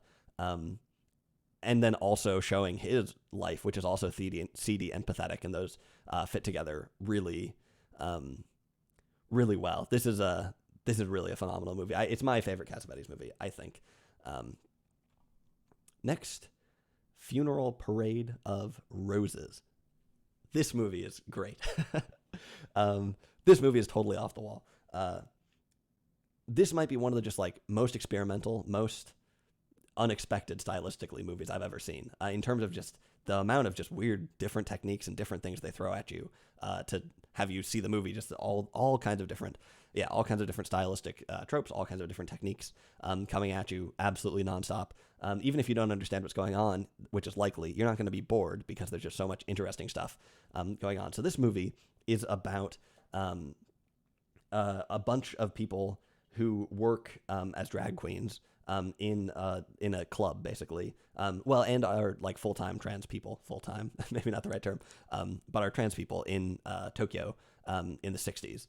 And it's totally wild. And in some ways, this movie almost runs the risk of being like a sightseeing movie, which is like, oh, weird. Let's look at this weird underbelly of society and like look at these quirky people and what they do. But it avoids doing that by having a really heartfelt and traumatic side to it as well. Particularly the ending really hammers home the violence that these sort of people, that the characters in the movie have undergone in forming their identity and whatnot, the things that have fallen behind, the trauma that has been inflicted, and whatnot, and all the change in their life and things. And I think that without the trauma, the story doesn't work, and I think it sort of descends into being like a sort of sightseeing, like I said, movie about oddities or something like that. But with the trauma, it ends up, I think, being a deeply personal and really good movie, which is sort of interesting because for most of the movie, it's kind of hard to tell what the heck is going on. But it comes together as it goes on, and it ends up being, I think, a powerful and an interesting movie. The main idea of this movie is that it's basically the story of Oedipus, but switched around. I won't spoil anything, but that's a bit of a clue. This is a really interesting movie. Okay, next we have the other mistake from Winter. This is the other bad movie I watched, which is called The Red Violin. I won't really go into it a whole lot because I'm getting tired. I should have done this in the morning, but this movie's not very good. This was a mistake for me to select it. I don't know what to tell you. Don't watch it. It's cliched. It has one sort of vaguely strong character in it. Oh, right. I was going to come back to All the Mornings in the World and contrast it with this movie. Right. So, right. Okay. So in the beginning, we had this movie, All the Mornings in the World. I said it's one of the best movies about music. Well, The Red Violin is also a movie about music, but it's garbage. And let me give you one example, for instance. In The Red Violin, they have a part where they're trying to show this virtuoso violinist, right? And the way they decide to do this is by having this guy show him a metronome. And it's like an early metronome because this part's a long time ago. And so he starts the metronome going and the kid's playing this thing. And then he speeds the metronome up and the kid plays it faster. And he speeds it up and it plays it faster, right? So the classic sort of non-musical idea that playing something faster must be better, right? Not a nuanced take on music at all. And one of the things that's interesting about The Red Violin is that they hire a guy to write the score for the movie to be basically like flashy, like impressive sounding classical music, which of course is all this like, it's like flashy crap, basically. All the Mornings in the World, on the other hand, uses real music. It's about Monsieur de Saint-Coulombe, who played the viol, which, your movie about music is legit when it focuses on an instrument that does not exist anymore, the viol, which I guess is like a cello. So he was this master of the viol, sort of at the tail end of medieval times, I guess. And they use the real music that he wrote in the movie. And it's beautiful, right? It's incredible music. A real movie about music that I should also notice totally sells you on the actors actually being able to play the instrument, which is crucial. The Red Violin does that with some of the actors who actually play, and with other ones, they totally fail. There are entire sections of The Red Violin that are just total trash, like the section in Oxford or whatever is just garbage. It has one or two moments. It has one or two sort of interesting plot devices, but again, totally predictable. Characters don't make any sense. Samuel L. Jackson is in this movie playing a violin appraisal guy who just not a believable character. Let's just leave it at that. And throughout, just, weak characters, not very interesting storyline, not complex, superficial, bad movie. Don't watch it. Anyway, next we have Un Cœur en Hiver, or A Heart in Winter. This is sort of a movie about music, and this is a really good movie. It's got Emmanuel Béard in it, and Daniel Auteuil, I think is how you say that, who were both in the movie Manon de Soie, Man of the Spring, and one of them was in Jean de Florette, which is sort of a classic French movie from a similar era, the 90s. 90s French movie. A Hard in Winter is a really interesting movie. This, I think, is one of the best cast movies I've ever seen, honestly. Every single character in it, absolutely just perfect casting. So believable, so real, just seems like actual, like, yeah, it seems like it's real. I don't know. This movie is about Emmanuel Béard plays a violinist who, and then there's these two characters, Maxine and Stefan, who run a violin repair shop, basically. So it's kind of funny because the previous movie, Samuel L. Jackson plays a violin guy who appraises violins for an auction house or something. Just does not seem even vaguely like he actually is one. And this movie, Daniel Auteuil plays a violin repairman who just seems like, you're like, surely Daniel Auteuil actually is a violin repairman who's only acted in this one movie, surely. His just sort of geekish shyness and obsession with his craft is, yeah, it just absolutely hits the nail on the head. Maxine is his business partner, who's more sort of he doesn't do the technical work. He handles all the relationship side of things, talks to the musician. And Maxine and what's her Camille is Emmanuel Béard's character. They start to have a relationship, and it seems like Camille is actually more into Stefan. But Stefan is, to sum it up, Stefan basically self-sabotages, which is a classic thing for geeky people to do. Not that I would know anything about that. But this is a kind of a sad movie about their attempted relationship with so many.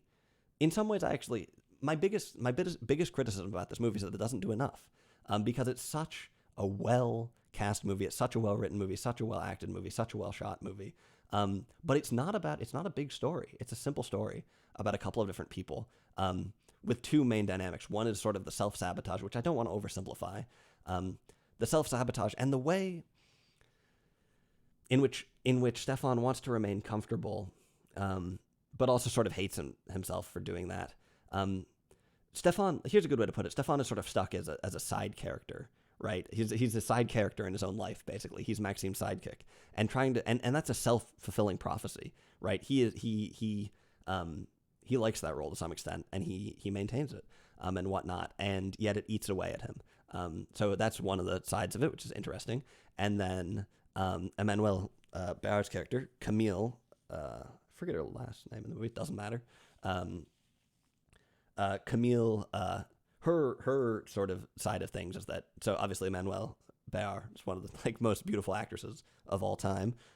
It's a bit subjective, at least in the prior to the mid 90s. You can look that up if you're curious, but her character is in some ways she just seems in this movie like, surely this actually is a real violin player. Classical musician who's just acted in this one movie, and who is basically everyone around her is falling in love with her, right? Or everyone around her wants to care for her, and wants to reach out to her in something. And as a coping mechanism, perhaps she's become sort of aloof because of all of this. And in that aloofness, she struggles to find a genuine connection with someone, and it's not likely that she has it with Maxime, and her passion is in the music, perhaps, but nowhere else. And it's sort of a tragic character of her as well. And so those two characters, in great detail, attempt sort of a relationship, and it goes great. Nice movie. Like I said, my only criticism is it's such a well-made movie. Normally, I hate saying well-made because it's a really vague term to describe a movie. Don't just say, "Oh, that was well done." But like I said, this movie is so well done that I almost just wish it took on a little bit more. But there's a lot to it, and you can talk about this movie for a while. So worth watching. Next, we have The Swimmer. This is a quirky movie from 1968. It's got Burt Lancaster in it, who is Burt Lancaster, if you don't know, is sort of a classic Hollywood actor, but he didn't start acting until he was in his 30s, and in 1946 was his first movie, The Killers, I think. And then his big hit was in 1953, I think, was when From Here to Eternity, phenomenal movie, came out. That was when his career and Ava Gardner. No, Ava Gardner was in The Killers, right? That started their career, and then From Here to Eternity, which won like 8 Academy Awards, that was when he really became super famous. This movie is in 1968, so he's a little bit older. Although Burt Lancaster is actually, like I said, he's a bit older than sort of most typical classic Hollywood actors. So he acted in the 60s and the 70s as well. The Swimmer is a really interesting movie that could only have been made at a very certain time in history. And that is, not like much else I've seen. It starts out basically seeming like a classic Hollywood movie where Burt Lancaster is sort of lounging poolside with a bunch of people, and they're all having drinks with each other, and it's like this 50s American thing. It's filmed in Connecticut, right? So it's this 50s upper class America thing going on.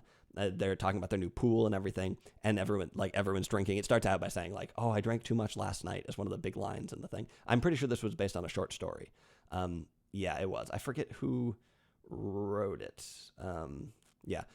Based on a short story, which kind of shows. But it starts out with this like really over the top sort of classical like cinema, which equates to rich people in Connecticut basically drinking. Kind of thing, bright Technicolor, and it just seems maybe a little bit over the top. And as you goes on, the movie really plays with that, and it becomes a really interesting sort of twisted satire of that kind of thing. But because the movie came out in 1968 and has Burt Lancaster in it, it really starts out very much like a classic movie. And if you didn't know in the beginning, you might think, oh, this actually is like a sort of a more classic Hollywood kind of movie, which is why I say this movie could have only really worked at a very certain time. Basically the 60s. I mean, that transition between sort of more modern Hollywood and the sort of classic stuff. Basically, the plot of this movie doesn't really make sense, but Burt Lancaster wants to swim from that neighbor's house that he starts out with. He realizes that there's a chain of swimming pools that connects every property all the way back to his own house, right? And he wants to swim all the way home, right? Now, they're not literally connected, so it's like he swims a bit and then he gets out and he does something else. And in first, it starts out swimmingly and whatnot. And I will say just a minor point for newer audiences is that there's a sequence, there's a number of scenes in the movie where he's with the daughter of some neighbors, and that might set off some people's moral purity alarms these days, which is fine, but have some patience, wait to see how that section ends, because it might not be what you would expect. But as he keeps going, things aren't quite as they seem, and the movie gets more and more interesting. I'll just leave it at that. Really interesting movie. I think it has a bit of a cult following, but I don't think this movie is something that we should only think about as cool because it's quirky. This is actually an interesting ideological film. But a movie that we should only think about as cool because it's quirky is this next one, which is House from 1977. No, not about Dr. House, but about a bunch of Japanese schoolgirls who go to the countryside and get eaten by a piano. Well, one of them does. This is a really quirky horror movie. I don't know. It's weird. I don't know. I don't have a lot to say about it really.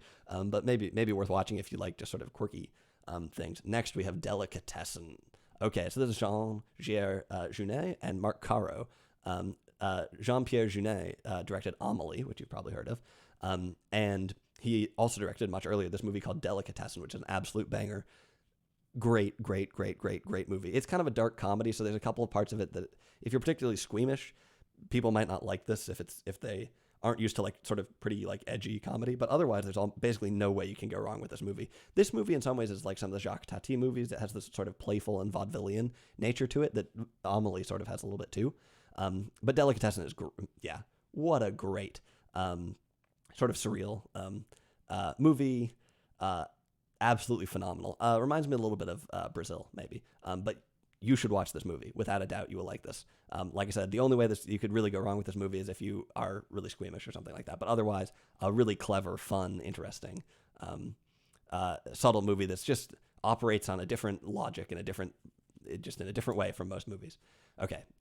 Next, we have Nobody Knows, which is a Hirokazu Kurita movie. This is Kurita's most famous movie, I get the feeling. This is the one that people consider to be his best work. Like I said, I think Like Father, Like Son is his best and is better, but that might be because I don't like kids very much. And this movie is all about kids. This has all the Kurita things. I droned on and on about Nobody Knows enough that you or about Like Father, Like Son enough. I won't do it again. But basically, when Kurita makes a movie, you should watch it because he captures life closely or whatever. I don't know what that means, but yeah, there are few directors who have such subtlety. Let me put it that way. Nobody Knows is absolutely another movie like that. This movie has a character named Akira. Maybe like Father Like Son isn't Akira. Well, whatever. Maybe it's the same. This is one of his earlier movies, and it's well regarded. And this is a good movie. So you should check it out too. But like I said, I think Like Father Like Son is his best. Next, we have Capturing the Freedmans. This is a documentary. It's a true crime documentary. I'm not really interested in true crime in general, not in movies and not in general. I think it's very alluring and for interesting reasons. I do think that thinking about why people like true crime podcasts and such is very interesting. But to me, it just feels like you get kind of sucked in and you don't. I try and focus on things that I will learn something from, or that will change my life, or that will change the way I see the world or think about things. And I tend to think of true crime as being a little bit too disposable for that. But it certainly has an allure, these characters that are sort of extra social, outside of society, doing things differently. It's a twisted form of escapism, maybe in some ways, or it's just sort of fun to think about what we would do in certain circumstances. Capturing the Freedmans is old, so before true crime became sort of what it is now, I think. This movie, it's from 2003, so maybe we were on our way. This movie just clears the bar for being slightly more interesting than the average true crime documentary. I mean, if you like true crime documentaries, this is a fine movie, so you might like it. The thing that's interesting about this movie is that the family that it's about have a ton of home movies, and a lot of them are used in the movie, and that poses some interesting questions about what it means to film yourself and why people take home movies in the first place, because a lot of these home movies show them in a really dim light, and you think, why the hell did you record that? Or why did you think it would make sense to, why did your soul turn to the camera at this trying moment, right? That question is very deeply connected to cinema in general. So, like I said, maybe just cleared the bar of the standard true crime movie. Pretty disturbing, though, so I don't know. If you like true crime, you might like. Next, we have Branded to Kill. This is a Saijin Suzuki movie. So, after we watched that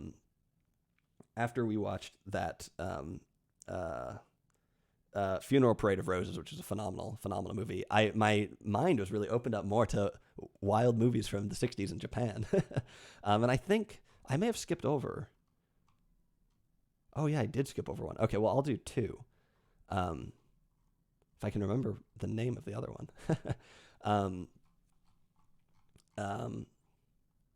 Branded to Kill is this movie by Saijin Suzuki. Saijin Suzuki, this is a movie that if you just set out and watch it, you're probably going to be really confused. A little bit of context is sort of required for this movie. And it'd probably be good if you'd seen like some of maybe Suzuki's early movies that are sort of more straight, less satirical movies about the Yakuza, right? So the Yakuza movie was sort of a genre of Japanese movies. Japanese gangster movies, basically. And Saijin Suzuki worked for a while making, like I said, sort of straightforward ones. And as his career went on, he sort of deviated from the form more and more to make sort of more and more satirical ones. And he got pushback from this and whatnot. By the time he had made this movie, he was almost a pariah from the studio system because he didn't want to make these sort of standard movies. He had sort of tired of that life, and yet the syndicate was pushing him back in, which, believe it or not, is sort of what this movie is about, which is kind of interesting. So there's a hitman a hitman with some ennui, basically, who's maybe thinking about his life on the background of a really interesting sort of satire about of Yakuza movies. It's not really a comedy. It's not really a satire, but that's one way. That's a good foothold into this movie, is that it is sort of a spoof in a lot of ways. Like in the beginning, there's a character who's like a drunk, and it's like a drunk, washed up hitman, and like the degree to which he's useless is pretty extreme. So like I said, you can sort of think of it as a spoof. There's another moment where it's like he meets this woman like out in the pouring rain, and there's all these like scenes of the pouring rain, and then it turns out at one point that it's actually like not the pouring rain, but it's his shower. It's just kind of a funny sort of reversal or spoof of that sort of archetypical form. This is a pretty wild movie. Anyway you slice it, though, the main character is addicted to the smell of rice, which is weird. Apparently that was because they got funding from a company that sold rice cookers to make the movie or something like that. Pretty weird movie. Maybe worth watching if you want something interesting. But like I said, it's probably good to know something about Yakuza movies if you're going to get much out of this. Let me also put in here, I forgot to mention this movie. I guess I didn't rate it, but this movie called The Face of Another, which we also watched, which is also a Japanese movie from the 60s. Pretty good movie. It's basically like an extended episode of The Twilight Zone. There's one scene in it towards the end that is extremely cool and is basically worth the price of admission alone, but not quite as fast-paced or as exciting as Funeral Parade of Roses, which is the best. Branded to Kill also doesn't quite hit that high watermark for me either. Next, we watched Autumn Sonata, right? So a lot of these very humanist movies are all kind of going to be influenced by the king, the guy who really put this sort of thing on the map, which is Ingmar Bergman. And I've seen really few Bergman movies, to be honest. I think I've only seen 2 prior to Autumn Sonata. I think I'm sort of thinking I'll go on a marathon one of these days and watch a ton of them. But we watched Autumn Sonata, which has Ingrid Bergman, which is kind of funny, no relation, of course, and Liv Ullmann in it. And it's sort of about music, too. This is a movie about a mother and a daughter and conflict in the relationship. So my kind of thing, basically. A talking and a shouting movie, basically. This movie has a great range. It starts out. Yeah, it has a great range. The conflict is more extreme than you might expect for a movie that is basically just talking. I will say there's one sort of difference maybe in between this kind of thing and like something like Cassavetes, where Autumn Sonata is more, and Bergman, because he's older, he's more connected to sort of classical cinema.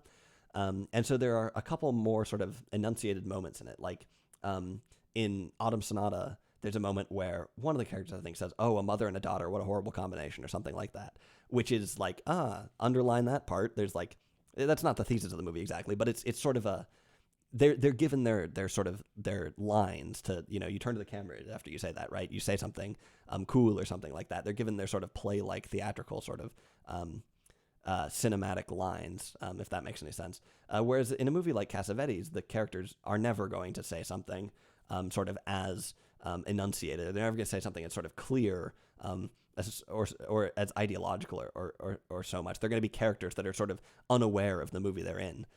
Whereas with Autumn Sonata, that's not quite the case. But it's a nice movie.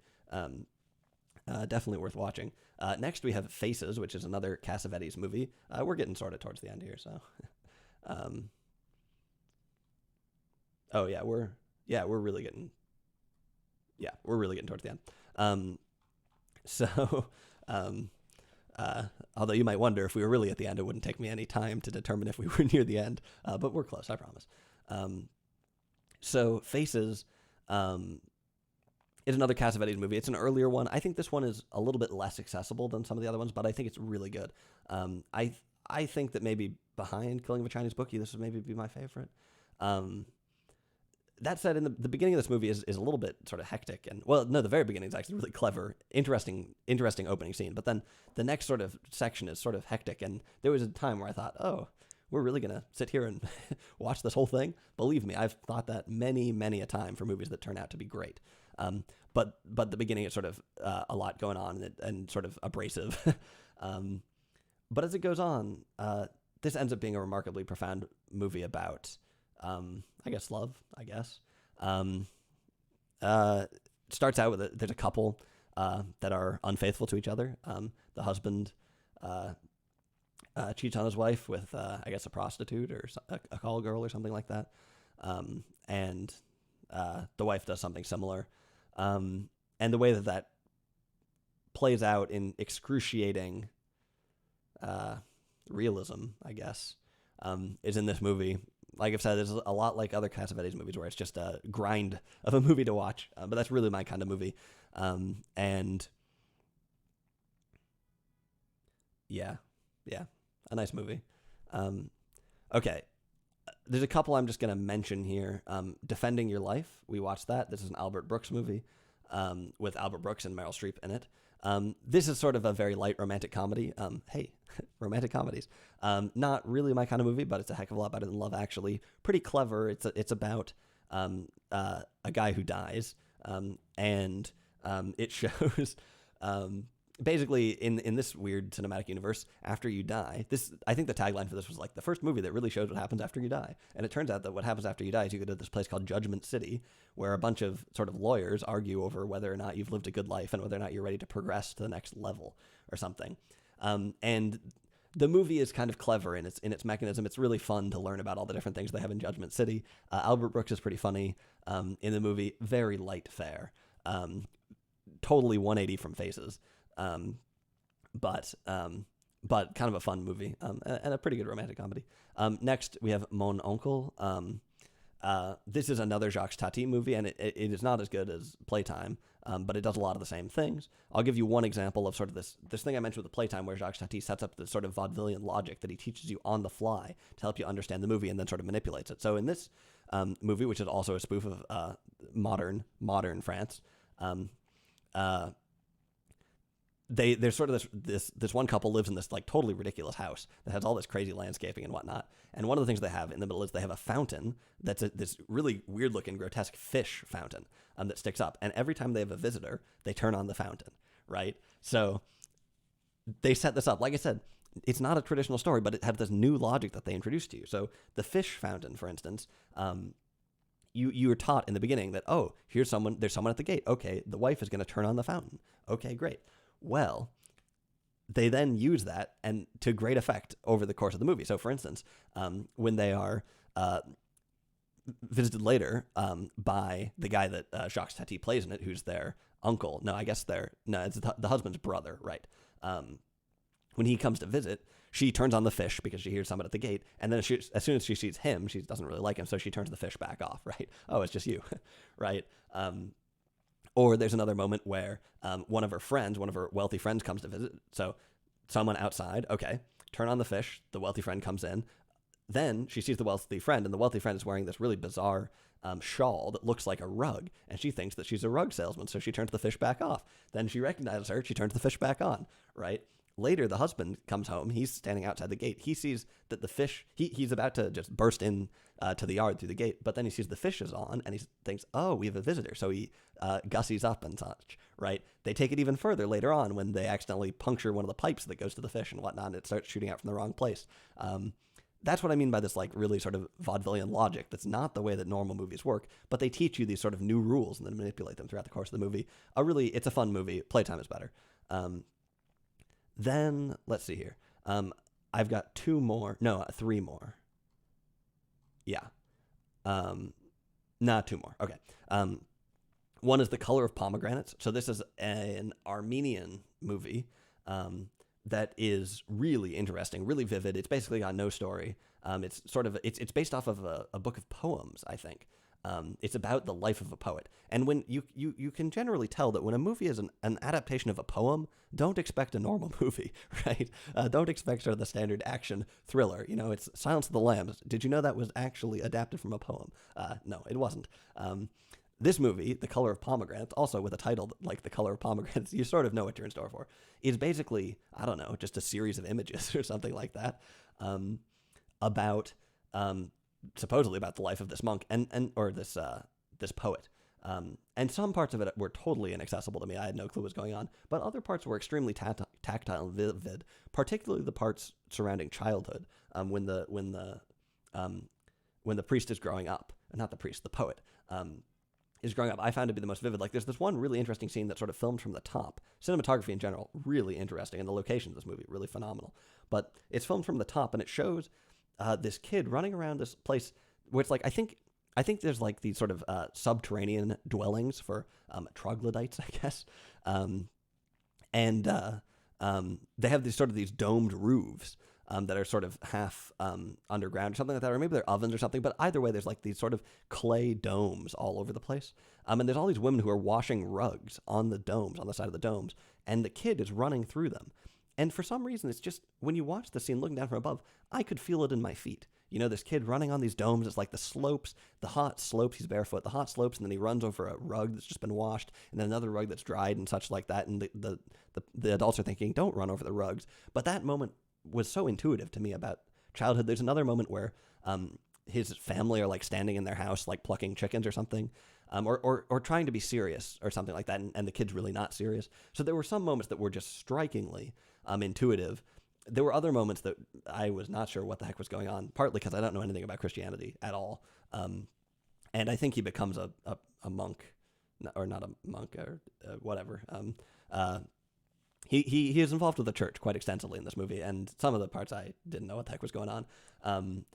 So you really got to be patient for this movie, because there's no story. There's just sort of quotations from the poet, from poems, some of which are really nice and really interesting, and then a series of images that are loosely connected, and you're left to do the work. But it's a nice movie, a pretty interesting kind of thing. The final movie, and these last two were out of order because I forgot to rate them, I guess. The final movie is Escape from New York, which I watched because I was escaping from New York. This is another John Carpenter movie. It was filmed in St. Louis, not New York, but it does a pretty good job of fooling you into thinking that it's New York. And in general, it does a pretty good job of world building. A movie made on a pretty low budget. There's one pretty interesting scene where they have this hang glider they used to fly to New York. So the plot, which is, from the summary, basically, is that the president, so this is just such a classic sort of action movie plot. The president, or in whenever the movie is set, which, because this is a sci-fi movie from the 80s, it's probably set in like 2003 or something like that, sometime that's already happened. I forget exactly when. But the New York City has been turned into a maximum security prison. Basically, America solved its prison problem by just turning New York into a prison and chucking all the bad guys in there and leaving them there forever. Unfortunately, the president was flying over New York. I'm not really sure why you would do this.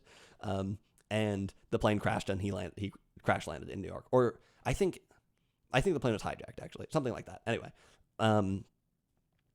they send Kurt Russell in to free him. Lee Van Cleef and Ernest Borgnine are also in this movie, which is kind of funny.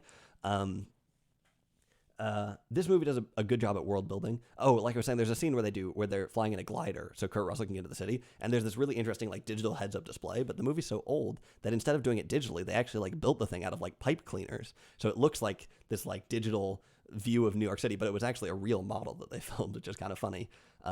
They do a good job of world building in this movie, which now, of course, world building is down to a science. And we have all these huge universes, but the doomed New York, the New York prison cinematic universe in this film is intriguing and fun to explore. It's a pretty decent action movie, and it's sort of interesting that Ernest Borgnine is in it because it lends this sort of really classic, sort of almost like, it's like the classic Ernest Borgnine sort of almost buddy comedy kind of character to it. In a way, but it sort of fits in a strange way. And Lee Van Cleef, another older actor, fits in pretty well too. So Escape from New York, decent movie. And with that, I think that's all the movies that I've watched this winter. I watched a couple more on the plane back, but I've made the executive decision not to bore you with those at the moment. Hopefully, that's useful to someone, or if you've seen all of this, and you might be inspired to watch some of these things.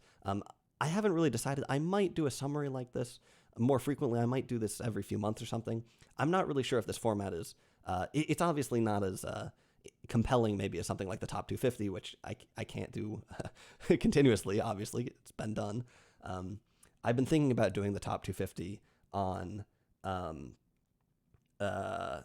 Letterboxd, which seems like it's going to be way harder than the IMDb Top 250, but that might be interesting, so that might happen. I might do this as more recurring. I have a couple of other ideas for other long videos about me rambling on about movies, I think is what this channel will sort of be. If you're interested in that, let me know if you have any ideas for things you'd like. Let me know. I know some people were vaguely interested in the last few things, so I figure I might as well, at least every 9 months or so, put something onto this channel, and hopefully it's not a total waste of your time, and hopefully it inspires you to watch some of these movies and sets you up to enjoy them. So yeah, let me know if you like, or if you have any thoughts about things you'd be curious about next year. If you just have any questions or anything like that, or any specific movies that you might wonder how I feel about. And I've just realized that I forgot to do the rankings that I was going to do at the end of the video. So I promised that I would take these beloved movies and tell you which one is better and whatnot. So I guess I better keep the promise. Let's see here. I have this written down somewhere. So numero uno for me, I think of all these movies that I watched was Like Father, Like Son from Hirokazu Kurita. That movie, like I said, within the first 5 minutes, you realize, this is going to be an intense movie. This is going to be buckle your seatbelts, basically. Phenomenal movie. Everything that movie touches is just thought about and exposed in such detail, and it totally resists reduction. There's not much you can say after you finish watching it besides, wow, what a great movie. I think the best movie from Hirokazu Kurita, who's one of the best directors alive right now. So phenomenal movie. Number two was sort of tricky. I think it's All That Jazz for me. I didn't talk about All That Jazz that much when I was going through all of them, but it's really a phenomenal movie. Number three, Playtime. It's hard to put Playtime on anywhere on the list because it's such a different movie from all the other ones. It works in such a different way from most movies that it almost feels like it's not a movie. But working in such a different way is an uncommon thing, and the movie is brilliant for what it is. Like I said, I think it is the best satire of modernity that has ever been made, at least the best one I've seen. Fantastic.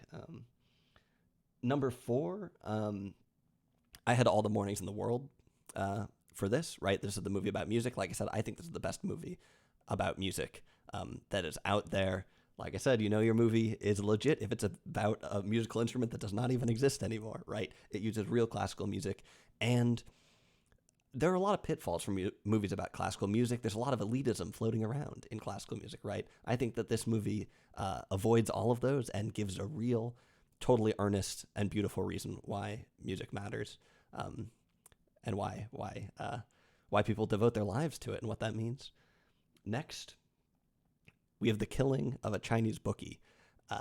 Like I said, I don't think this movie is actually polarizing. I just think it's been exposed to more people than the average Cassavetes movie, and I think even more people should see it. This movie is about the death of fantasy, about fantasy in general. I love the idea of fantasy, thinking about how movies relate to it. This movie is absolutely squarely involved in that, and like all Cassavetes movies, it's just so incisive, so brutally real.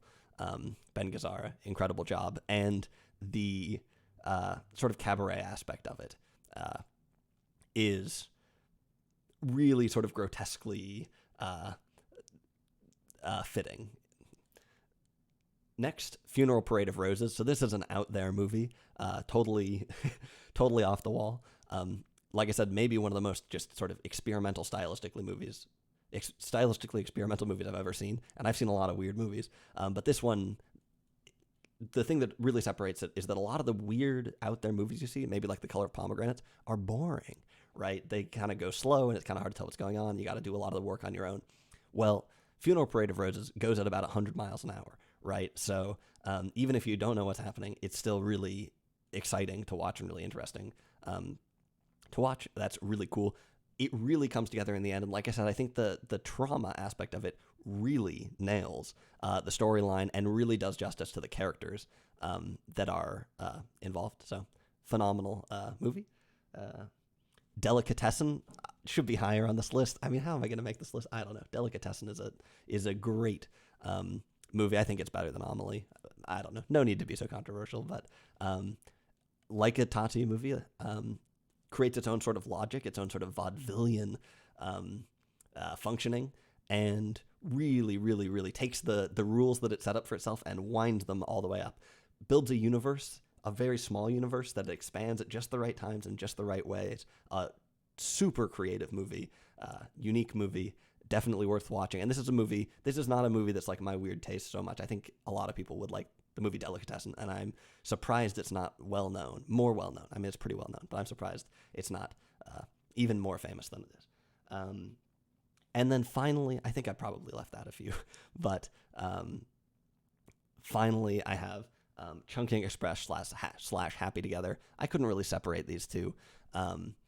Both really, really great postmodern movies that are so heartfelt while also existing in the total vacuum of meaning and a feeling, I guess, that we have these days, capturing that in their own form while being stylish and cool. And Wong Kar-wai, almost every movie he's made, they stay with you. They come to you at bizarre times, and you think about them. So I think that was only 8, and I think I left a few out. But those are generally sort of my scores for all of them overall. Okay, that's it for real.